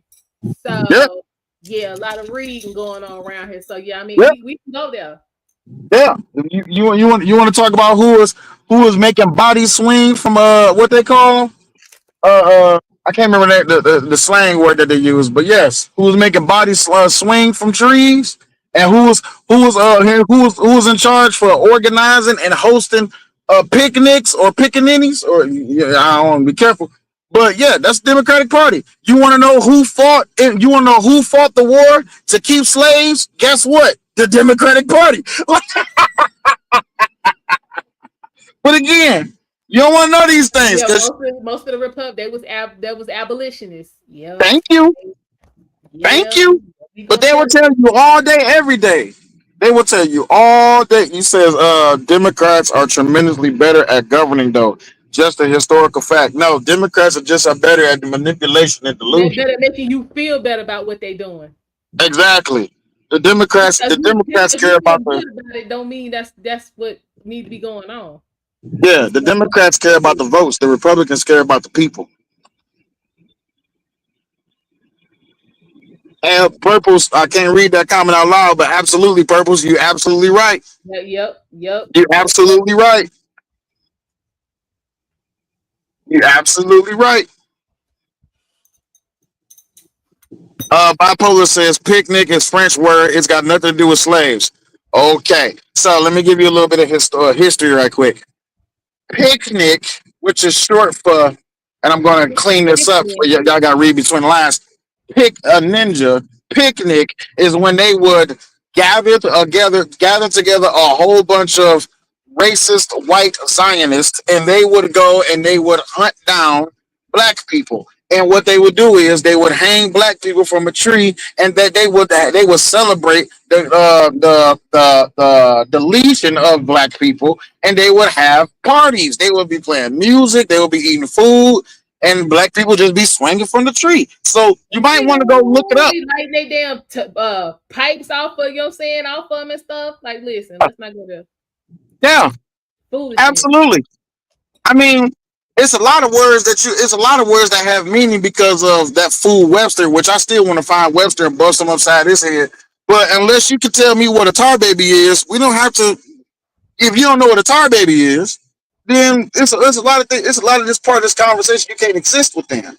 But if you just want to keep it on keep in mind that, you know what I'm saying, a word may mean something somewhere else, but by the time it got over here to America, like they completely, you know what I'm saying, used it in a different manner or changed the meaning. So two things could be correct at the same time. It could be a French word that means whatever in French, but over here at that particular point in time, it means A, B, and C. Yep. Yep. Picnic, and he's right. You people are arguing a bunch of waterheads. They're right about everything, even if you don't like it. Vincent, they don't want to hear no Vincent. They don't want to hear the truth like that. See, it's just like DMX said they locked up the truth. The truth is in jail. Why you think they don't like? Why you think a lot of people don't know about these things? Just like a lot of people think that when it comes down to the Republican Party, they're racist. The Republican Party has never been racist. The Republican Party has always been for the people. The Democratic Party wanted to keep black people enslaved, and they oh my God, I don't know how. But anyway, even when it comes down to slavery, guess who on paper in court fought for slavery harder than anyone? It was a black man. But anywho, y'all don't want to hear nothing like that. Bipolar says Tar Baby came from a children's book. Oh Jesus Christ. Okay, so when they would hunt alligators, they would take black babies. Oh man, y'all don't know y'all history. And use them as bait. But y'all don't know y'all history.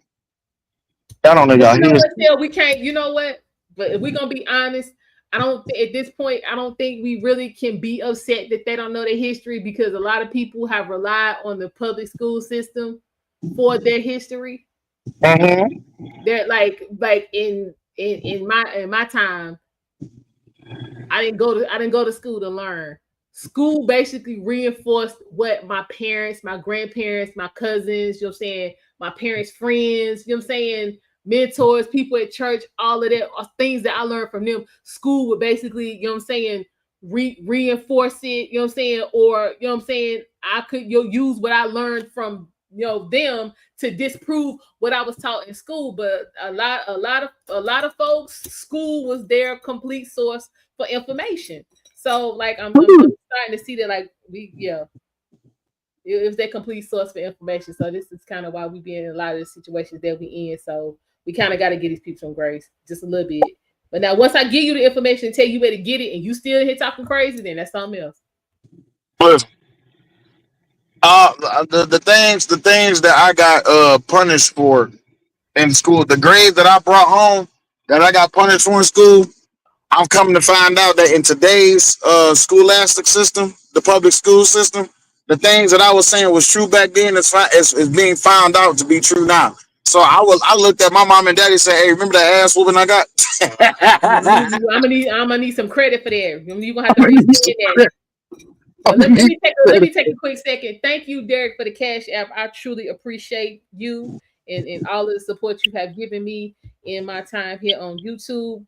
Definitely come back and be a part of the panel this evening, because this gonna be serious. It's gonna be serious. And I will be reaching out to you because I need to make sure you're okay. But yeah, go ahead. What you were saying? Yes, I'm gonna need some credit for them ass whoopings, because that wasn't right. I need some credit for the ass whooping. You know, being traumatized, scared to bring home the report card. Child, that's one thing they ain't play about around here with them report cards. Do not be showing up with no subpar report card. Listen, you be in all kinds of trouble. Unless it was something you've been, you know what I'm saying, struggling with, and you can, you know what I'm saying, show where you've been trying to get it together, then you can get some grace. But you just coming up in here off the rip on with a regular report card was bra. Once I figured I graduated high school in 2008. For those that's from the Michigan area, that's familiar with Detroit, they had a strike in Detroit in 2000. I think it was 6 or 7. where they they didn't teach us nothing. All we had to do was come to school and just show up for attendance. That was it. Once I figured out Really? that huh? I said for real. Yes. My teachers, the teachers in my school, they walked out for a whole year. They walked out. That's deep right there. Bipolar says it's a French word, but the N word isn't so. How could it come from a pick a N word? Use your head. Okay, we black and you ain't, and we gonna leave it at that.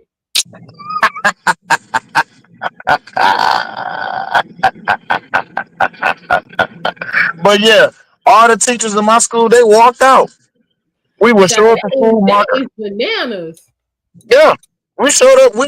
That's why. All right, pay attention to this. For all those who have children, or for all those who have children and went to public school, not private school. Did you always notice that attendance day was the most important day?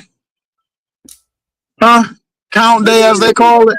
Okay, let me start because I started out in private school and then migrated into public school. But either way, we had attendance every day. Oh yeah, we had attendance every day, but they put heavy iteration on count day. Count day, you had to show up to school. No, we didn't have no count day.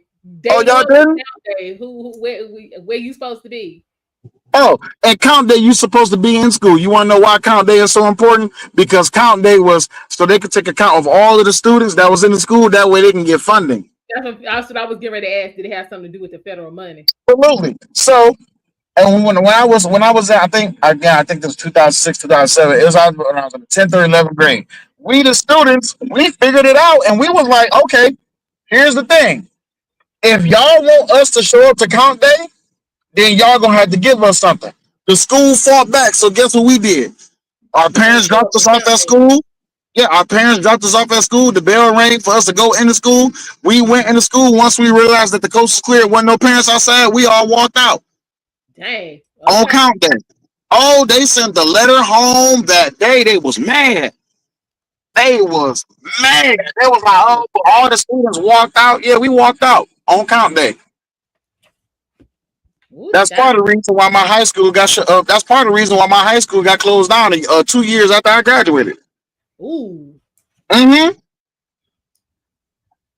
And all we wanted was this. So they used to sell fried chicken. Yeah, I come from that day and age. So we like our fried chicken and watermelon. So I don't know who told you that.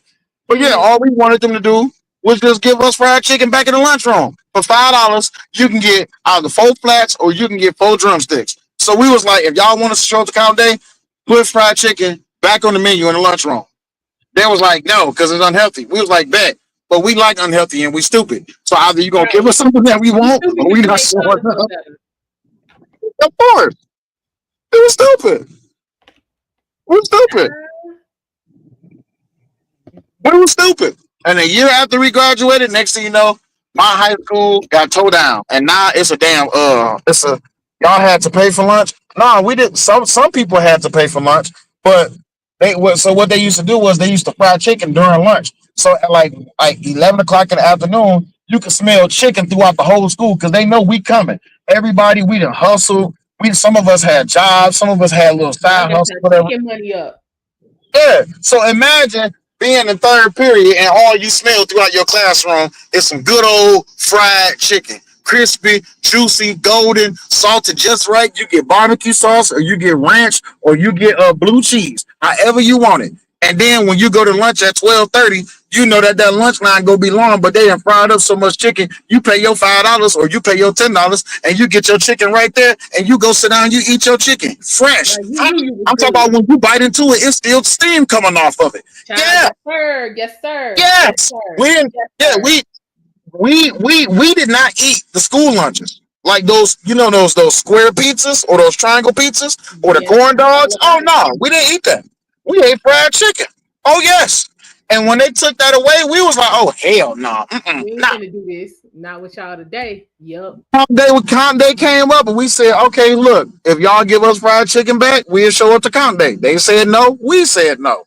2 years later, that school got shut down. Negotiating early in life, okay? Yeah. Oh, cause listen, we were stupid. And this the thing. We didn't have bad grades. We was just dumb because we wanted what we wanted and we was rebellious. We was teenagers. But we didn't have no, you know how, all right, we didn't have KFC and Popeyes fried chicken. We had home cooked fried chicken. Oh yeah, in the school. that's gonna give you a different sense of entitlement. Yep. Yeah. Man, and then you gotta remember, most of us was poor coming up in those days. If you didn't eat lunch at school, you think you was gonna get some sloppy joes or some hamburgers, potatoes, and onions for dinner, or you was gonna get something weak. We wasn't getting on the potatoes and onions now. I'm down here in the South. That's a staple. You got to know how to work that. But yeah, I know what you're saying. Yeah, a lot of kids, if they didn't, you know what I'm saying, school breakfast and school lunch was literally all they got to eat all day. So yeah, that's a long wait from 3 o'clock, you know what I'm saying, to 7:30 the next morning. That's a long wait. And then you got to remember, when I was coming up, this was I went to school. I was born in '89, so this was right after. This is not even 20 years removed from when the Big Three got bought out. So a lot of people in Detroit was broke.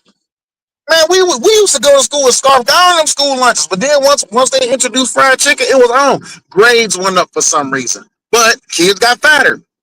But our curriculum was terrible. This is pulling up on the scene type POV and real talk. Holy smokes, what's going on, Frank? Hey Frank, how you doing? Mm-hmm. Yeah. See, I come from I ain't a '90s baby. I'm an '80s baby. I come from the golden school. Purple say, child, Purples, child, how you been? I appreciate you, Purples. You good people. He said, Big Mike Obama took it away. Child, we gonna talk about Michael. We ain't gonna talk about Michael. Oh, you talking about Michael? Yeah, the real head of the agency. Yeah. Big Mo, Mike Obama. Yeah. Big Mike and little baby Obama. Obama had the swag. Mike just had the dick.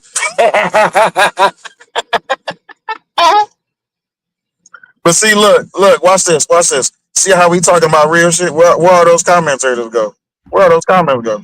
Yeah, it's done drop down. It's done drop down. That's all right though. It's all right. You know what I'm saying? For those who, you know what I'm saying, like Purples, I think Purple's been, it's been about 2 weeks. Purple's been coming strong. Purple's, you know what I'm saying, was with that info and you know, they're coming back through. So I appreciate that. So I mean, you know how we do. You know how we do. Absolutely. The Demotards and the Liberals, they're gonna come back when it's time to talk and trying to share their tears. Because we not voting on pronouns to be a mandatory thing. Oh my God, do you know how irritating that was? Child, listen. Pronouns was a thing. I want y'all to remember that. You had doctors losing their license to practice because people was offended because they was not getting addressed in the way that they wanted to be addressed. People was walking on eggshells into work. Listen, I'm glad Trump is back in office because he need to drain the swamp. People talking about Project 2025. What's wrong with it? Wasn't all bad. Wasn't all bad. Nothing. Like I said earlier in the stream, there are very few absolutes. Very few absolutes. Absolutely. Jim Porter says the woke agenda and the trans agenda needs to go for good. It should have never came. The woke and the trans agenda came from the black problem. All of the LGBTQ bibbits and the rainbow community, all of them grievances that they had came from black grievances. You got to remember something, right? Everything that the black caucus have been complaining about when it comes to America, we still haven't got yet. Even when Biden got into office, hey, you can go back to Obama. Obama gave trans rights and gay rights before he gave black rights, and he never gave black rights. And then you switch up to Biden. The first thing he did was for the Asians and the Arabs and the Mexicans. Still, nothing for the blacks. And yet black people say, well, we just hate Trump because he's a racist. Where?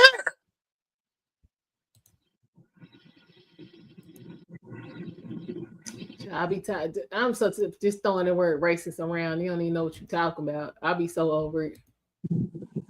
I hate everyone equally as an individual. Wow. Okay. I do. I do because people are. Mhm. Among fried chicken made from real chicken is much healthier than this processed stuff they giving the kids. Listen, Come on now, llama. ain't nothing better than the child. Don't do that because there's some chicken in the Yes, freezer. I'm hungry right now. There's chicken in the freezer, and at our local grocery store, that's the special for this week. Right. Chicken legs and thighs is 99 cents a pound, and the breast $1.19 a pound. Listen, I hate to have to stop through this evening. Listen. And keep my freezer on swole. Listen. What you say, Llama? I think when it comes to our food program for our children, we need to rethink it entirely. Move away from prioritizing efficiency, cost, and move towards healthy, nutritious meals that nurture. You know what? I'm all for that. One of the main issues I see that that would be a roadblock to that is these kids today are so removed from having cooked meals that their palates they don't know what anything tastes like or what it's supposed to taste like.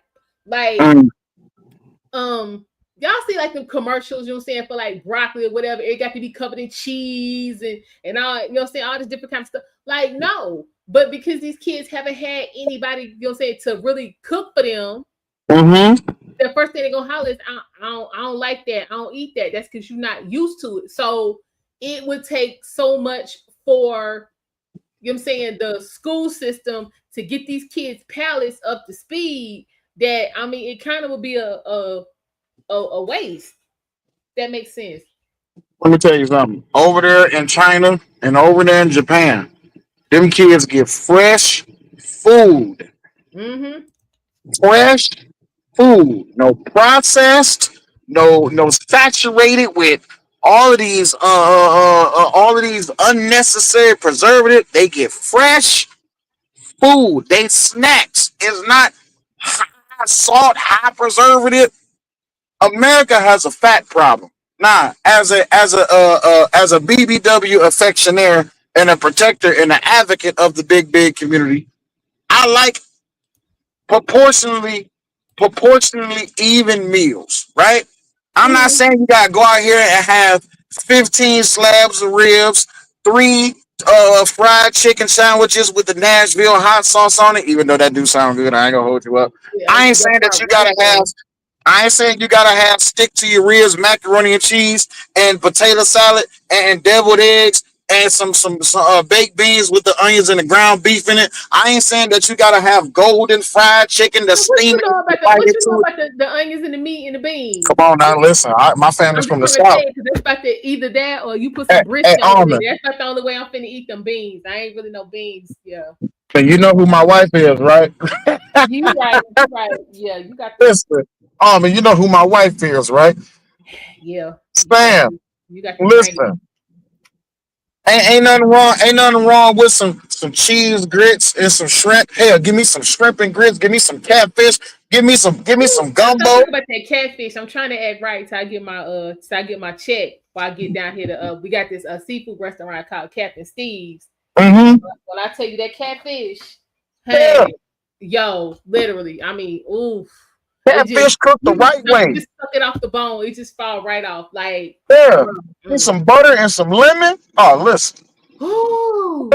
I ain't doing nothing. But when it comes back to when it comes back to what we feeding our children in school, I can tell you right now, if the menu hasn't changed, they got square pizzas, they got chicken nuggets that's boiled in oil, not fried, boiled in oil, or even worse, microwave. They tell the microwave now that frying costs that oil costs too much to take too long. Yeah. There you go. Donald J. Trump, I have black guys counting my money. I hate it. The only guys I want counting money are short guys that wear yummers. That part right there. They know about $1. Trust. Listen, I hand over $50 million a day. But no, yeah, I agree. The food within our schools is terrible. I say the food within everywhere in America is terrible. But at the same time, though, I ain't gonna hold you up. A good old piece of fried catfish, a good old piece of fried chicken. Give me some spaghetti. Give me That some. part right. Child, yes, when you make the sauce, when you get some tomato paste Yes. and some tomatoes and some onion and some pepper and some carrots. I'm talking about but you making some sauce for real. See, they don't know about that. See, they don't know nothing about that right there. Listen, and then to top it all off, now I'm really about to hit you in the heartstrings. Now, a fresh slice of golden apple pie with some vanilla bean ice cream. Sir, stop playing. You know when you had to make the crust and Yes, crimp it with your face. yes. Or give me a cobbler. Give me a blueberry cobbler. Give me an apple cobbler. Give me a peach cobbler. Don't mess around. Give me no turn how you call it, the upside down turn over pineapple cake. Don't do that. Honey, Listen, don't do that. See why people want to talk about DNP conversations. Listen, who said that? That was Poppy Blanco. He said MAWCA, make American women cook again. Absolutely. Yes. For real, so they don't know Yes. nothing about that. And like when I tell you, say like that was like one of the, and this might sound crazy, but for people who been around cooking people, they understand. My great grandmother, her signature item was the coconut cake. Ooh. Listen, my grandmama, until the day she died, and my mama they never got over the fact they did not learn how to make that. They learned everything else my great grandmama made, but they could not get that cake. That thing haunted them. They could not get that together. And like all three of them gone, and people still be talking about that coconut cake. Absolutely. Purple said they took away home economics and trades in school. Ooh wee. They did. I think I took home ec in 7th grade or was it 8th grade? Let me remember. I think it was 7th grade. And I think by the time I got to 9th grade, it was done. The version I got in 7th grade was so watered down for what it used to be. Yeah, by the time I got to 9th grade, it was gone. But I'm like, most of the stuff that you're saying we covered in home ec, I already knew how to do because I watched my mama do it, my grandmama do it, my cousins do it, like their friends, like everybody I was around was doing this stuff. So it wasn't nothing foreign. Hey, Armin, can I ask you and everybody in your chat? Can I ask y'all a question? Go ahead. What's up? I got to go back to the food for just a second, and I need everybody in the chat that's listening. I need everybody to put a 1 if this is how it is for you too. Have you ever had food so damn good you wanted to fight some damn body? Yes. I'm talking about when you bite into it, you want to listen. You want to square up like, hey, bro, knuckle up with me, cuz. Listen, yo, yeah, like you said, my sister, right? So like my sister, she's like, hey, I swear. Nigga, I bite into, hey man, who the hell told you, hey man, square up, cuz? Like, right, like you got this out here for the masses, put this up. Like, yeah, definitely. I've been there. My sister, well, she didn't want to fight, but like, so she's 4 years younger than me. So she lives in Maryland because she worked for NASA, right? So she'll like come home like the week after Thanksgiving and stay till like New Year's, right? So this one year, this is before my grandma passed. We, always would go gather at my grandparents' house. Because again, my grandparents was together until they took on both sides until somebody took their last breath. That's what we do around here. But anyway, and her thing is red velvet. So she was like, sis, sissy, you gonna make the red velvet? I was like, sis, I got you. Don't worry about nothing. So I get over there, I make the red velvet. Now the thing is, like, I like to let it, sit, for a couple hours, let it marinate, get right. So she got in, it was like maybe 9:30, 10 o'clock at night. So it had its time, to get right. So she was like, I'm gonna be cool. I ain't gonna mess with it till the next day. So she was there like maybe 2 hours. She's like, sis, I can't take it no more. So I went on and cut it, right? While she picked up the plate, took a bite, dropped the plate on the table. I was like, what's she was like, if I eat that, it's gonna be gone, sis. And left the room. She dropped it on the table and while she was like, this don't even make no sense. was like, what? She was like, "Sid, like she was like, it ain't, first of all, it ain't dry." She's like, "Can't tell you, the only person I know who ain't bringing me dry red velvet." She was like, "But like, sis, this, like," she's like, "I think you put like both your feet and 3 fingers in this, because if I eat this, I'm gonna be mad because it's gone." I was like, You said both your feet. yeah. Like she literally, I mean, like she took a bite and literally dropped it on the table and was like, "Yeah, nah, I'm not doing this." I was like, "I'm thinking something wrong with it." She was like, "No, if I eat it, it's gonna be gone and be mad." I was like, "Girl, it is a whole cake sitting here." She was like, that ain't the point. If I eat it, it's gonna be gone." Absolutely. Like, that was the duffel up. I've been there though. That's how it was. That catfish I just got through telling you about. I was like, "See, I'm gonna be spending all. I'm gonna be out here give y'all all my money. I'm gonna come down here on payday because now I'm gonna be down here all weekend. This is not, yeah." So then this other spot that's like, because I've been wrestling with going there for like the last 3 hours. There, I've been doing this live stream, right? This spot called Kung Fu Tea. So it's a tea shop, but they have like boba and like slushies and all this, you know what I'm saying, different kind of stuff. And they had this one called Pineapple Sunshine sale. When I tell you, you will slap everybody in there. 2 times. Like 2 for real. times. Like the first time I went, I just stared at the girl. She was like, "You are?" I was like, "No." She was like, I was like, how y'all selling this and y'all ain't giving nobody no heads up. Then once you take a hit of this, you ain't gonna have no choice but to come back. Like, sell this tea was so good, I ain't even care it was $8. Look, when me and Rob, I was like, I need another one of these. Listen. when me and Rob went to Memphis, we had stopped by this little, and I don't want to call it a hole in the wall. I can't remember the name of it, but it's not too far from Big Cypress, right? And this lady was Memphis is a hole in the wall, but the food is fantastic. listen. So we went to this little shop, and it was one lady in there by herself, and I knew the food was gonna be good. And for all of y'all that's from the South, you know, if that woman got a chicken wing on her arm, when a back fat on her arm flap, just know that macaroni and cheese about to be good. You understand me? Snapping, for real. Listen, that macaroni and cheese about to be them collard greens. Oh, I forgot about collard greens with the fat back in it. Oh my God! Listen. It be the cornbread. If your cornbread on point, then I know the rest. Oh my God! If you got sweet cornbread and it's nice and buttery and it got a little bit of a crisp to it, oh yeah. Listen, yeah. We about to fight. I'm just letting you know right now. If you feed me, how you think? Listen, every night Raw make my plate. She go in the room and lock the door because she know I'm coming up in there. And I'm about to knock your ass out. How dare you cook food this damn good? But yeah, listen. This little hole in the wall, little spot that we fought. Purple says never trust a skinny cook because they ain't eating. That part right there, Purple. That part right there. You got to watch them. Yeah, I got to watch you. I can't. If your belly don't look like you been eating everything that you cooking, I don't want to touch it. Nope. No. And my thing is, if you're not tasting it while you cooking, I know I don't want to. Absolutely. Listen, Purple. A whole spoon and a plate to the side where you've been tasting, get your stick. Yeah, I don't want none. I'm good. Absolutely. You make some, and you know what gets on. This is what gets on my nerves, right? I don't know about everybody else, but I was born in Detroit, but my family from the South. I don't like when people just minimalize the seasoning.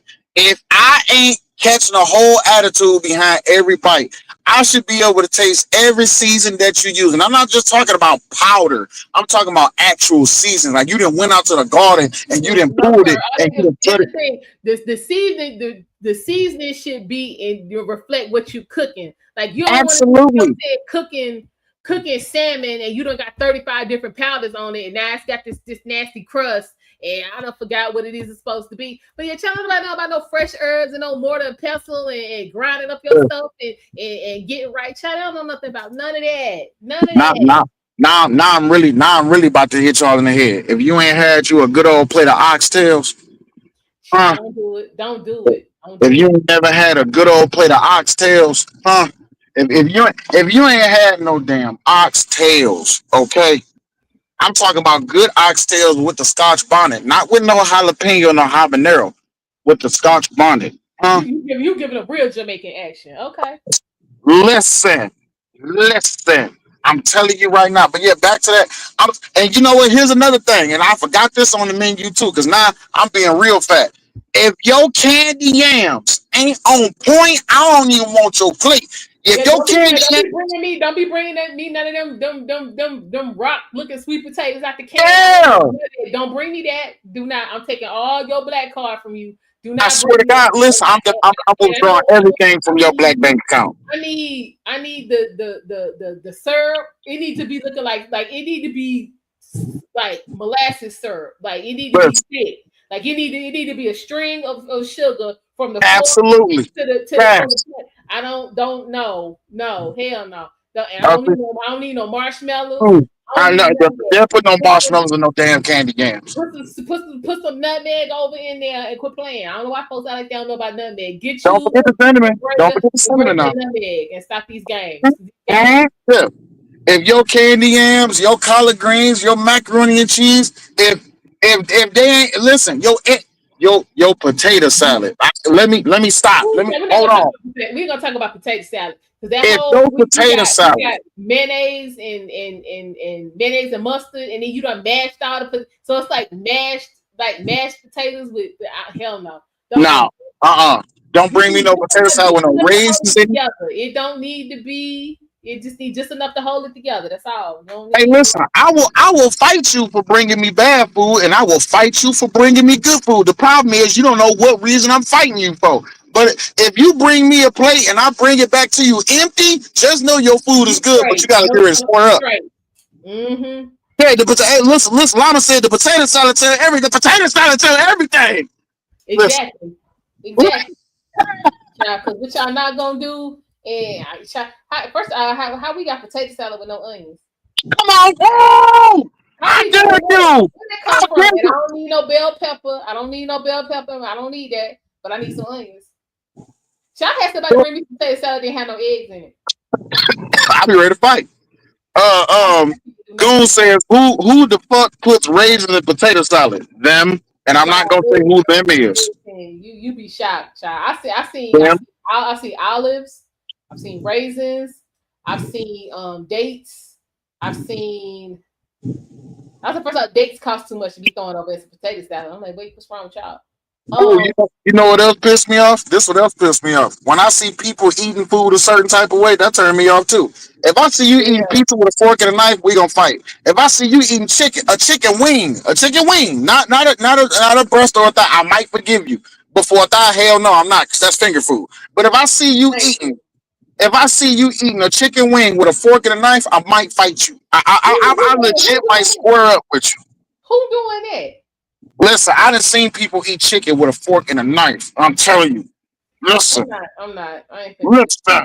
Listen. Now, a lot of people swear they can cook steak, and I seen a comment earlier in the chat say talking about Texas. Yeah, I ain't gonna lie to you. Memphis got some good barbecue. Texas barbecue, I'll be ready to shoot everybody. Especially now, the number one thing I like about Texas barbecue, and for all my Americans, my red-blooded Americans in the chat, if you ain't never had you a good old piece of nasty, sloppy, good, juicy piece of brisket.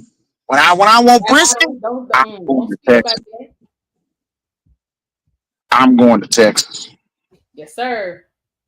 I'm going to Texas. But yes, potato salad. The number one thing I look whenever, and this is why I don't eat at everybody's place. But whenever I go to a soul food joint, the first thing I ask for is the potato salad. If I taste your potato salad and it ain't got no seasoning in it, it ain't got no egg in it, ain't got no onion in it, we ain't spending no more money here. We ain't spending no money here.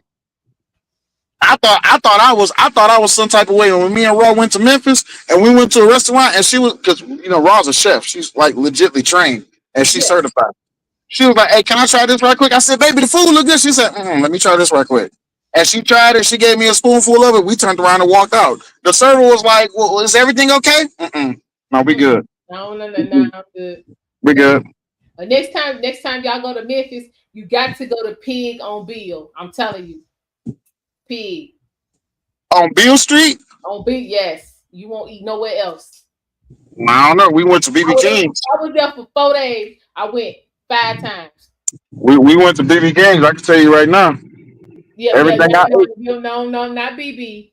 Pig. I'm telling you, I was there for 4 days. I went to pig 5 times. Now, I'm not, but for those who've been listening to me talk this, I ain't hating on the Mexicans now, cause I love me a good old nasty piece of some barbacoa or some menudo. Don't get me wrong. Ooh, honey, we I gonna talk love, about that. I love me a good old nasty piece of some barbacoa or some menudo. So Or I if you said gonna that about this taco shack I went to when I was in Cabo. Like when I tell you, it literally was on like the corner down the street from the hotel. Okay. Them tacos was so good. That was the last stop I made on the way to the airport, and them suckers was in my luggage. I promise you. I promise. Corky's barbecue. We went there. Hey, Derek, we went to we went to Corky's barbecue. It was good. Yeah, I've been to court. I'm gonna have to get raw. Listen, Derek. I had okay, so I had gone with some friends of mine. So one friend, you know what I'm saying, she was like, we gotta go to BB's, we gotta go. So we go to BB's or whatever. But like I had that pig in my mouth. I was like, this is trash. So I brought the ribs from BB's home and gave them to my grandparents' dog. Like I had BB Kings, I had the Neely's, because I was like, we gotta go to Neely's. So I had BB, I had Neely's, I had Pig on Bill, and it was another dude. He had like a cart. His stuff was banging too. But like when I went back the next night, he wasn't there because he was like in front of the daiquiri bar that we had stopped at. But when I went back the next night, he wasn't there. Like when I tell y'all, Neely's was nothing but grease. Like my grandmama couldn't. She's like, she was like, because I know you spent your money, and I know this was that cheap. I'm gonna try to doctor. Like my grandmama couldn't even fix that food. When your grandmama can't doctor up some stuff, you know it ain't no good. It ain't no good. Leave that alone. But that pig on Bill, she was like, I know you just got back, but when you going again? Because I got to put in my order. Listen, I got you. When we left Memphis, we asked. I got to get raw to give you the name of that place we went to. When we left Memphis, we had to stop by that lady one more time to go get that man. Listen, this thing about the yams. I know all of it. Yes, The yams, right the there. collard greens. Oh my God! Hell, when I went to that when I went to Fight Fantastic in Texas, that bar, I don't know who. I might have to reach out to him. Whoever that was that he had contracted to come cook outside the venue, let me tell you something right now. That brisket that they had out there, slap. I was ready to fight him, and I just lost the fan time. I was like, "Oh, squirrel." See, that's what I'm talking about. Yes. Yes. But yeah, I can't remember the name. It's this. I've heard of it. Okay. It's this famous seafood spot that everybody know about. We went there when we was in Texas when we met up with B. Taylor. But It's Wet Willie's. I don't know why Wet Willie's closed down. That was my spot. That's where the guy had the food cart outside of Wet Willie's, the ribs, everything. Wet Willie's? Wet Willie's. It's a daiquiri bar. They keep at least 50 different flavors on tap at all times. I don't know if I'm comfortable with that. I hate to be sitting there eating and somebody stick their finger in my ear. I'll be ready to fight. Listen, I'm telling because all of this is on Beale Street. So it's time to go back to Memphis. Yeah. Primetime said Memphis is the king of barbecue. I don't know.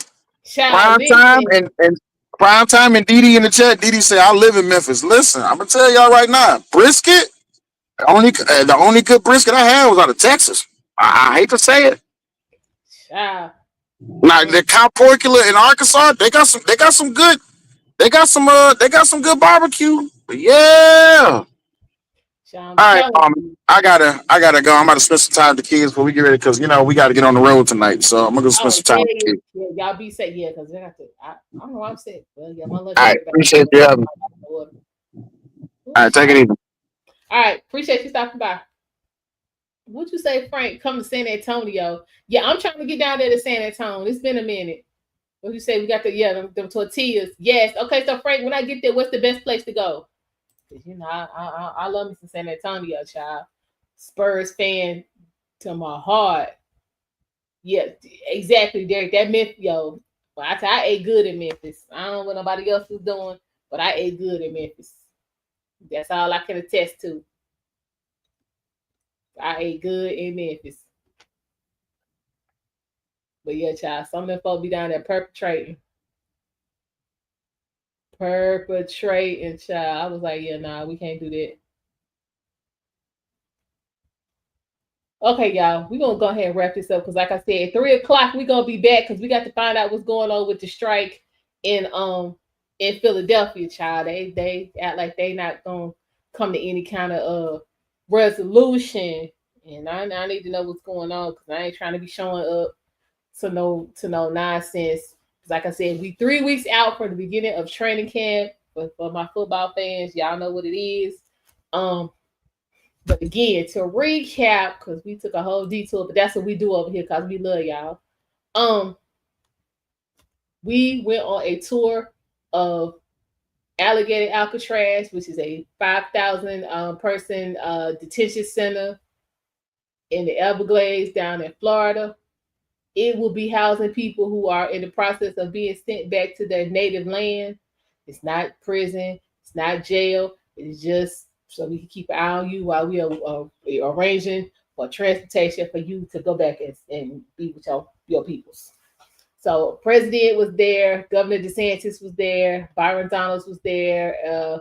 Wasn't that Christy? No, she was down up in there. And during that time that we were on the tour, the president, after the tour, gave some remarks, found out that the big, beautiful bill has cleared its first hurdle thanks to the vice president. It will be moving along its course to his desk for signing.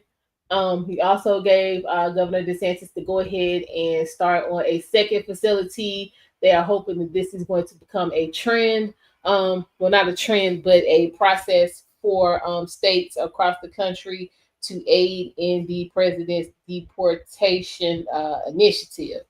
So we will. What you say, Derek? It's gonna be a prison soon.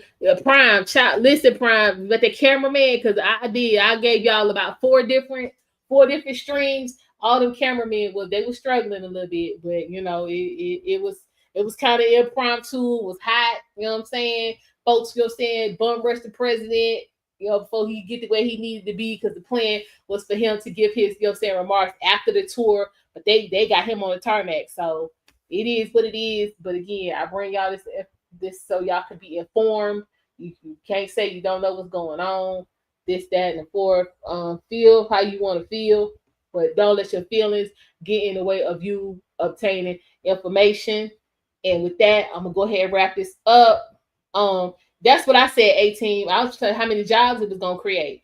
But you know what I'm saying, maybe that's something he'll get into later, because again, I do expect for us to hear from the president later on in regards to the big, beautiful bill. Happy July 1st. I will see y'all in a few, because like I said, we're gonna see what's going on with the strike in the city of brotherly love, since we are coming up on our 4th of July holiday. We're gonna see if they can get their life together. So give me about a half hour and we're gonna be back. I appreciate y'all for stopping by. As always, make sure you hit the like button, subscribe if you have not. Definitely leave any feelings, thoughts, commentary in the chat. To my fam, again, we're gonna be back later on tonight because we gotta talk about Candace Owens. It's gonna be a lively discussion. But I will see y'all in a few. Again, I love y'all to death. Appreciate y'all for stopping by. I hope y'all enjoyed it. I will see y'all in a few shakes. Take care. Happy Tuesday. Bye.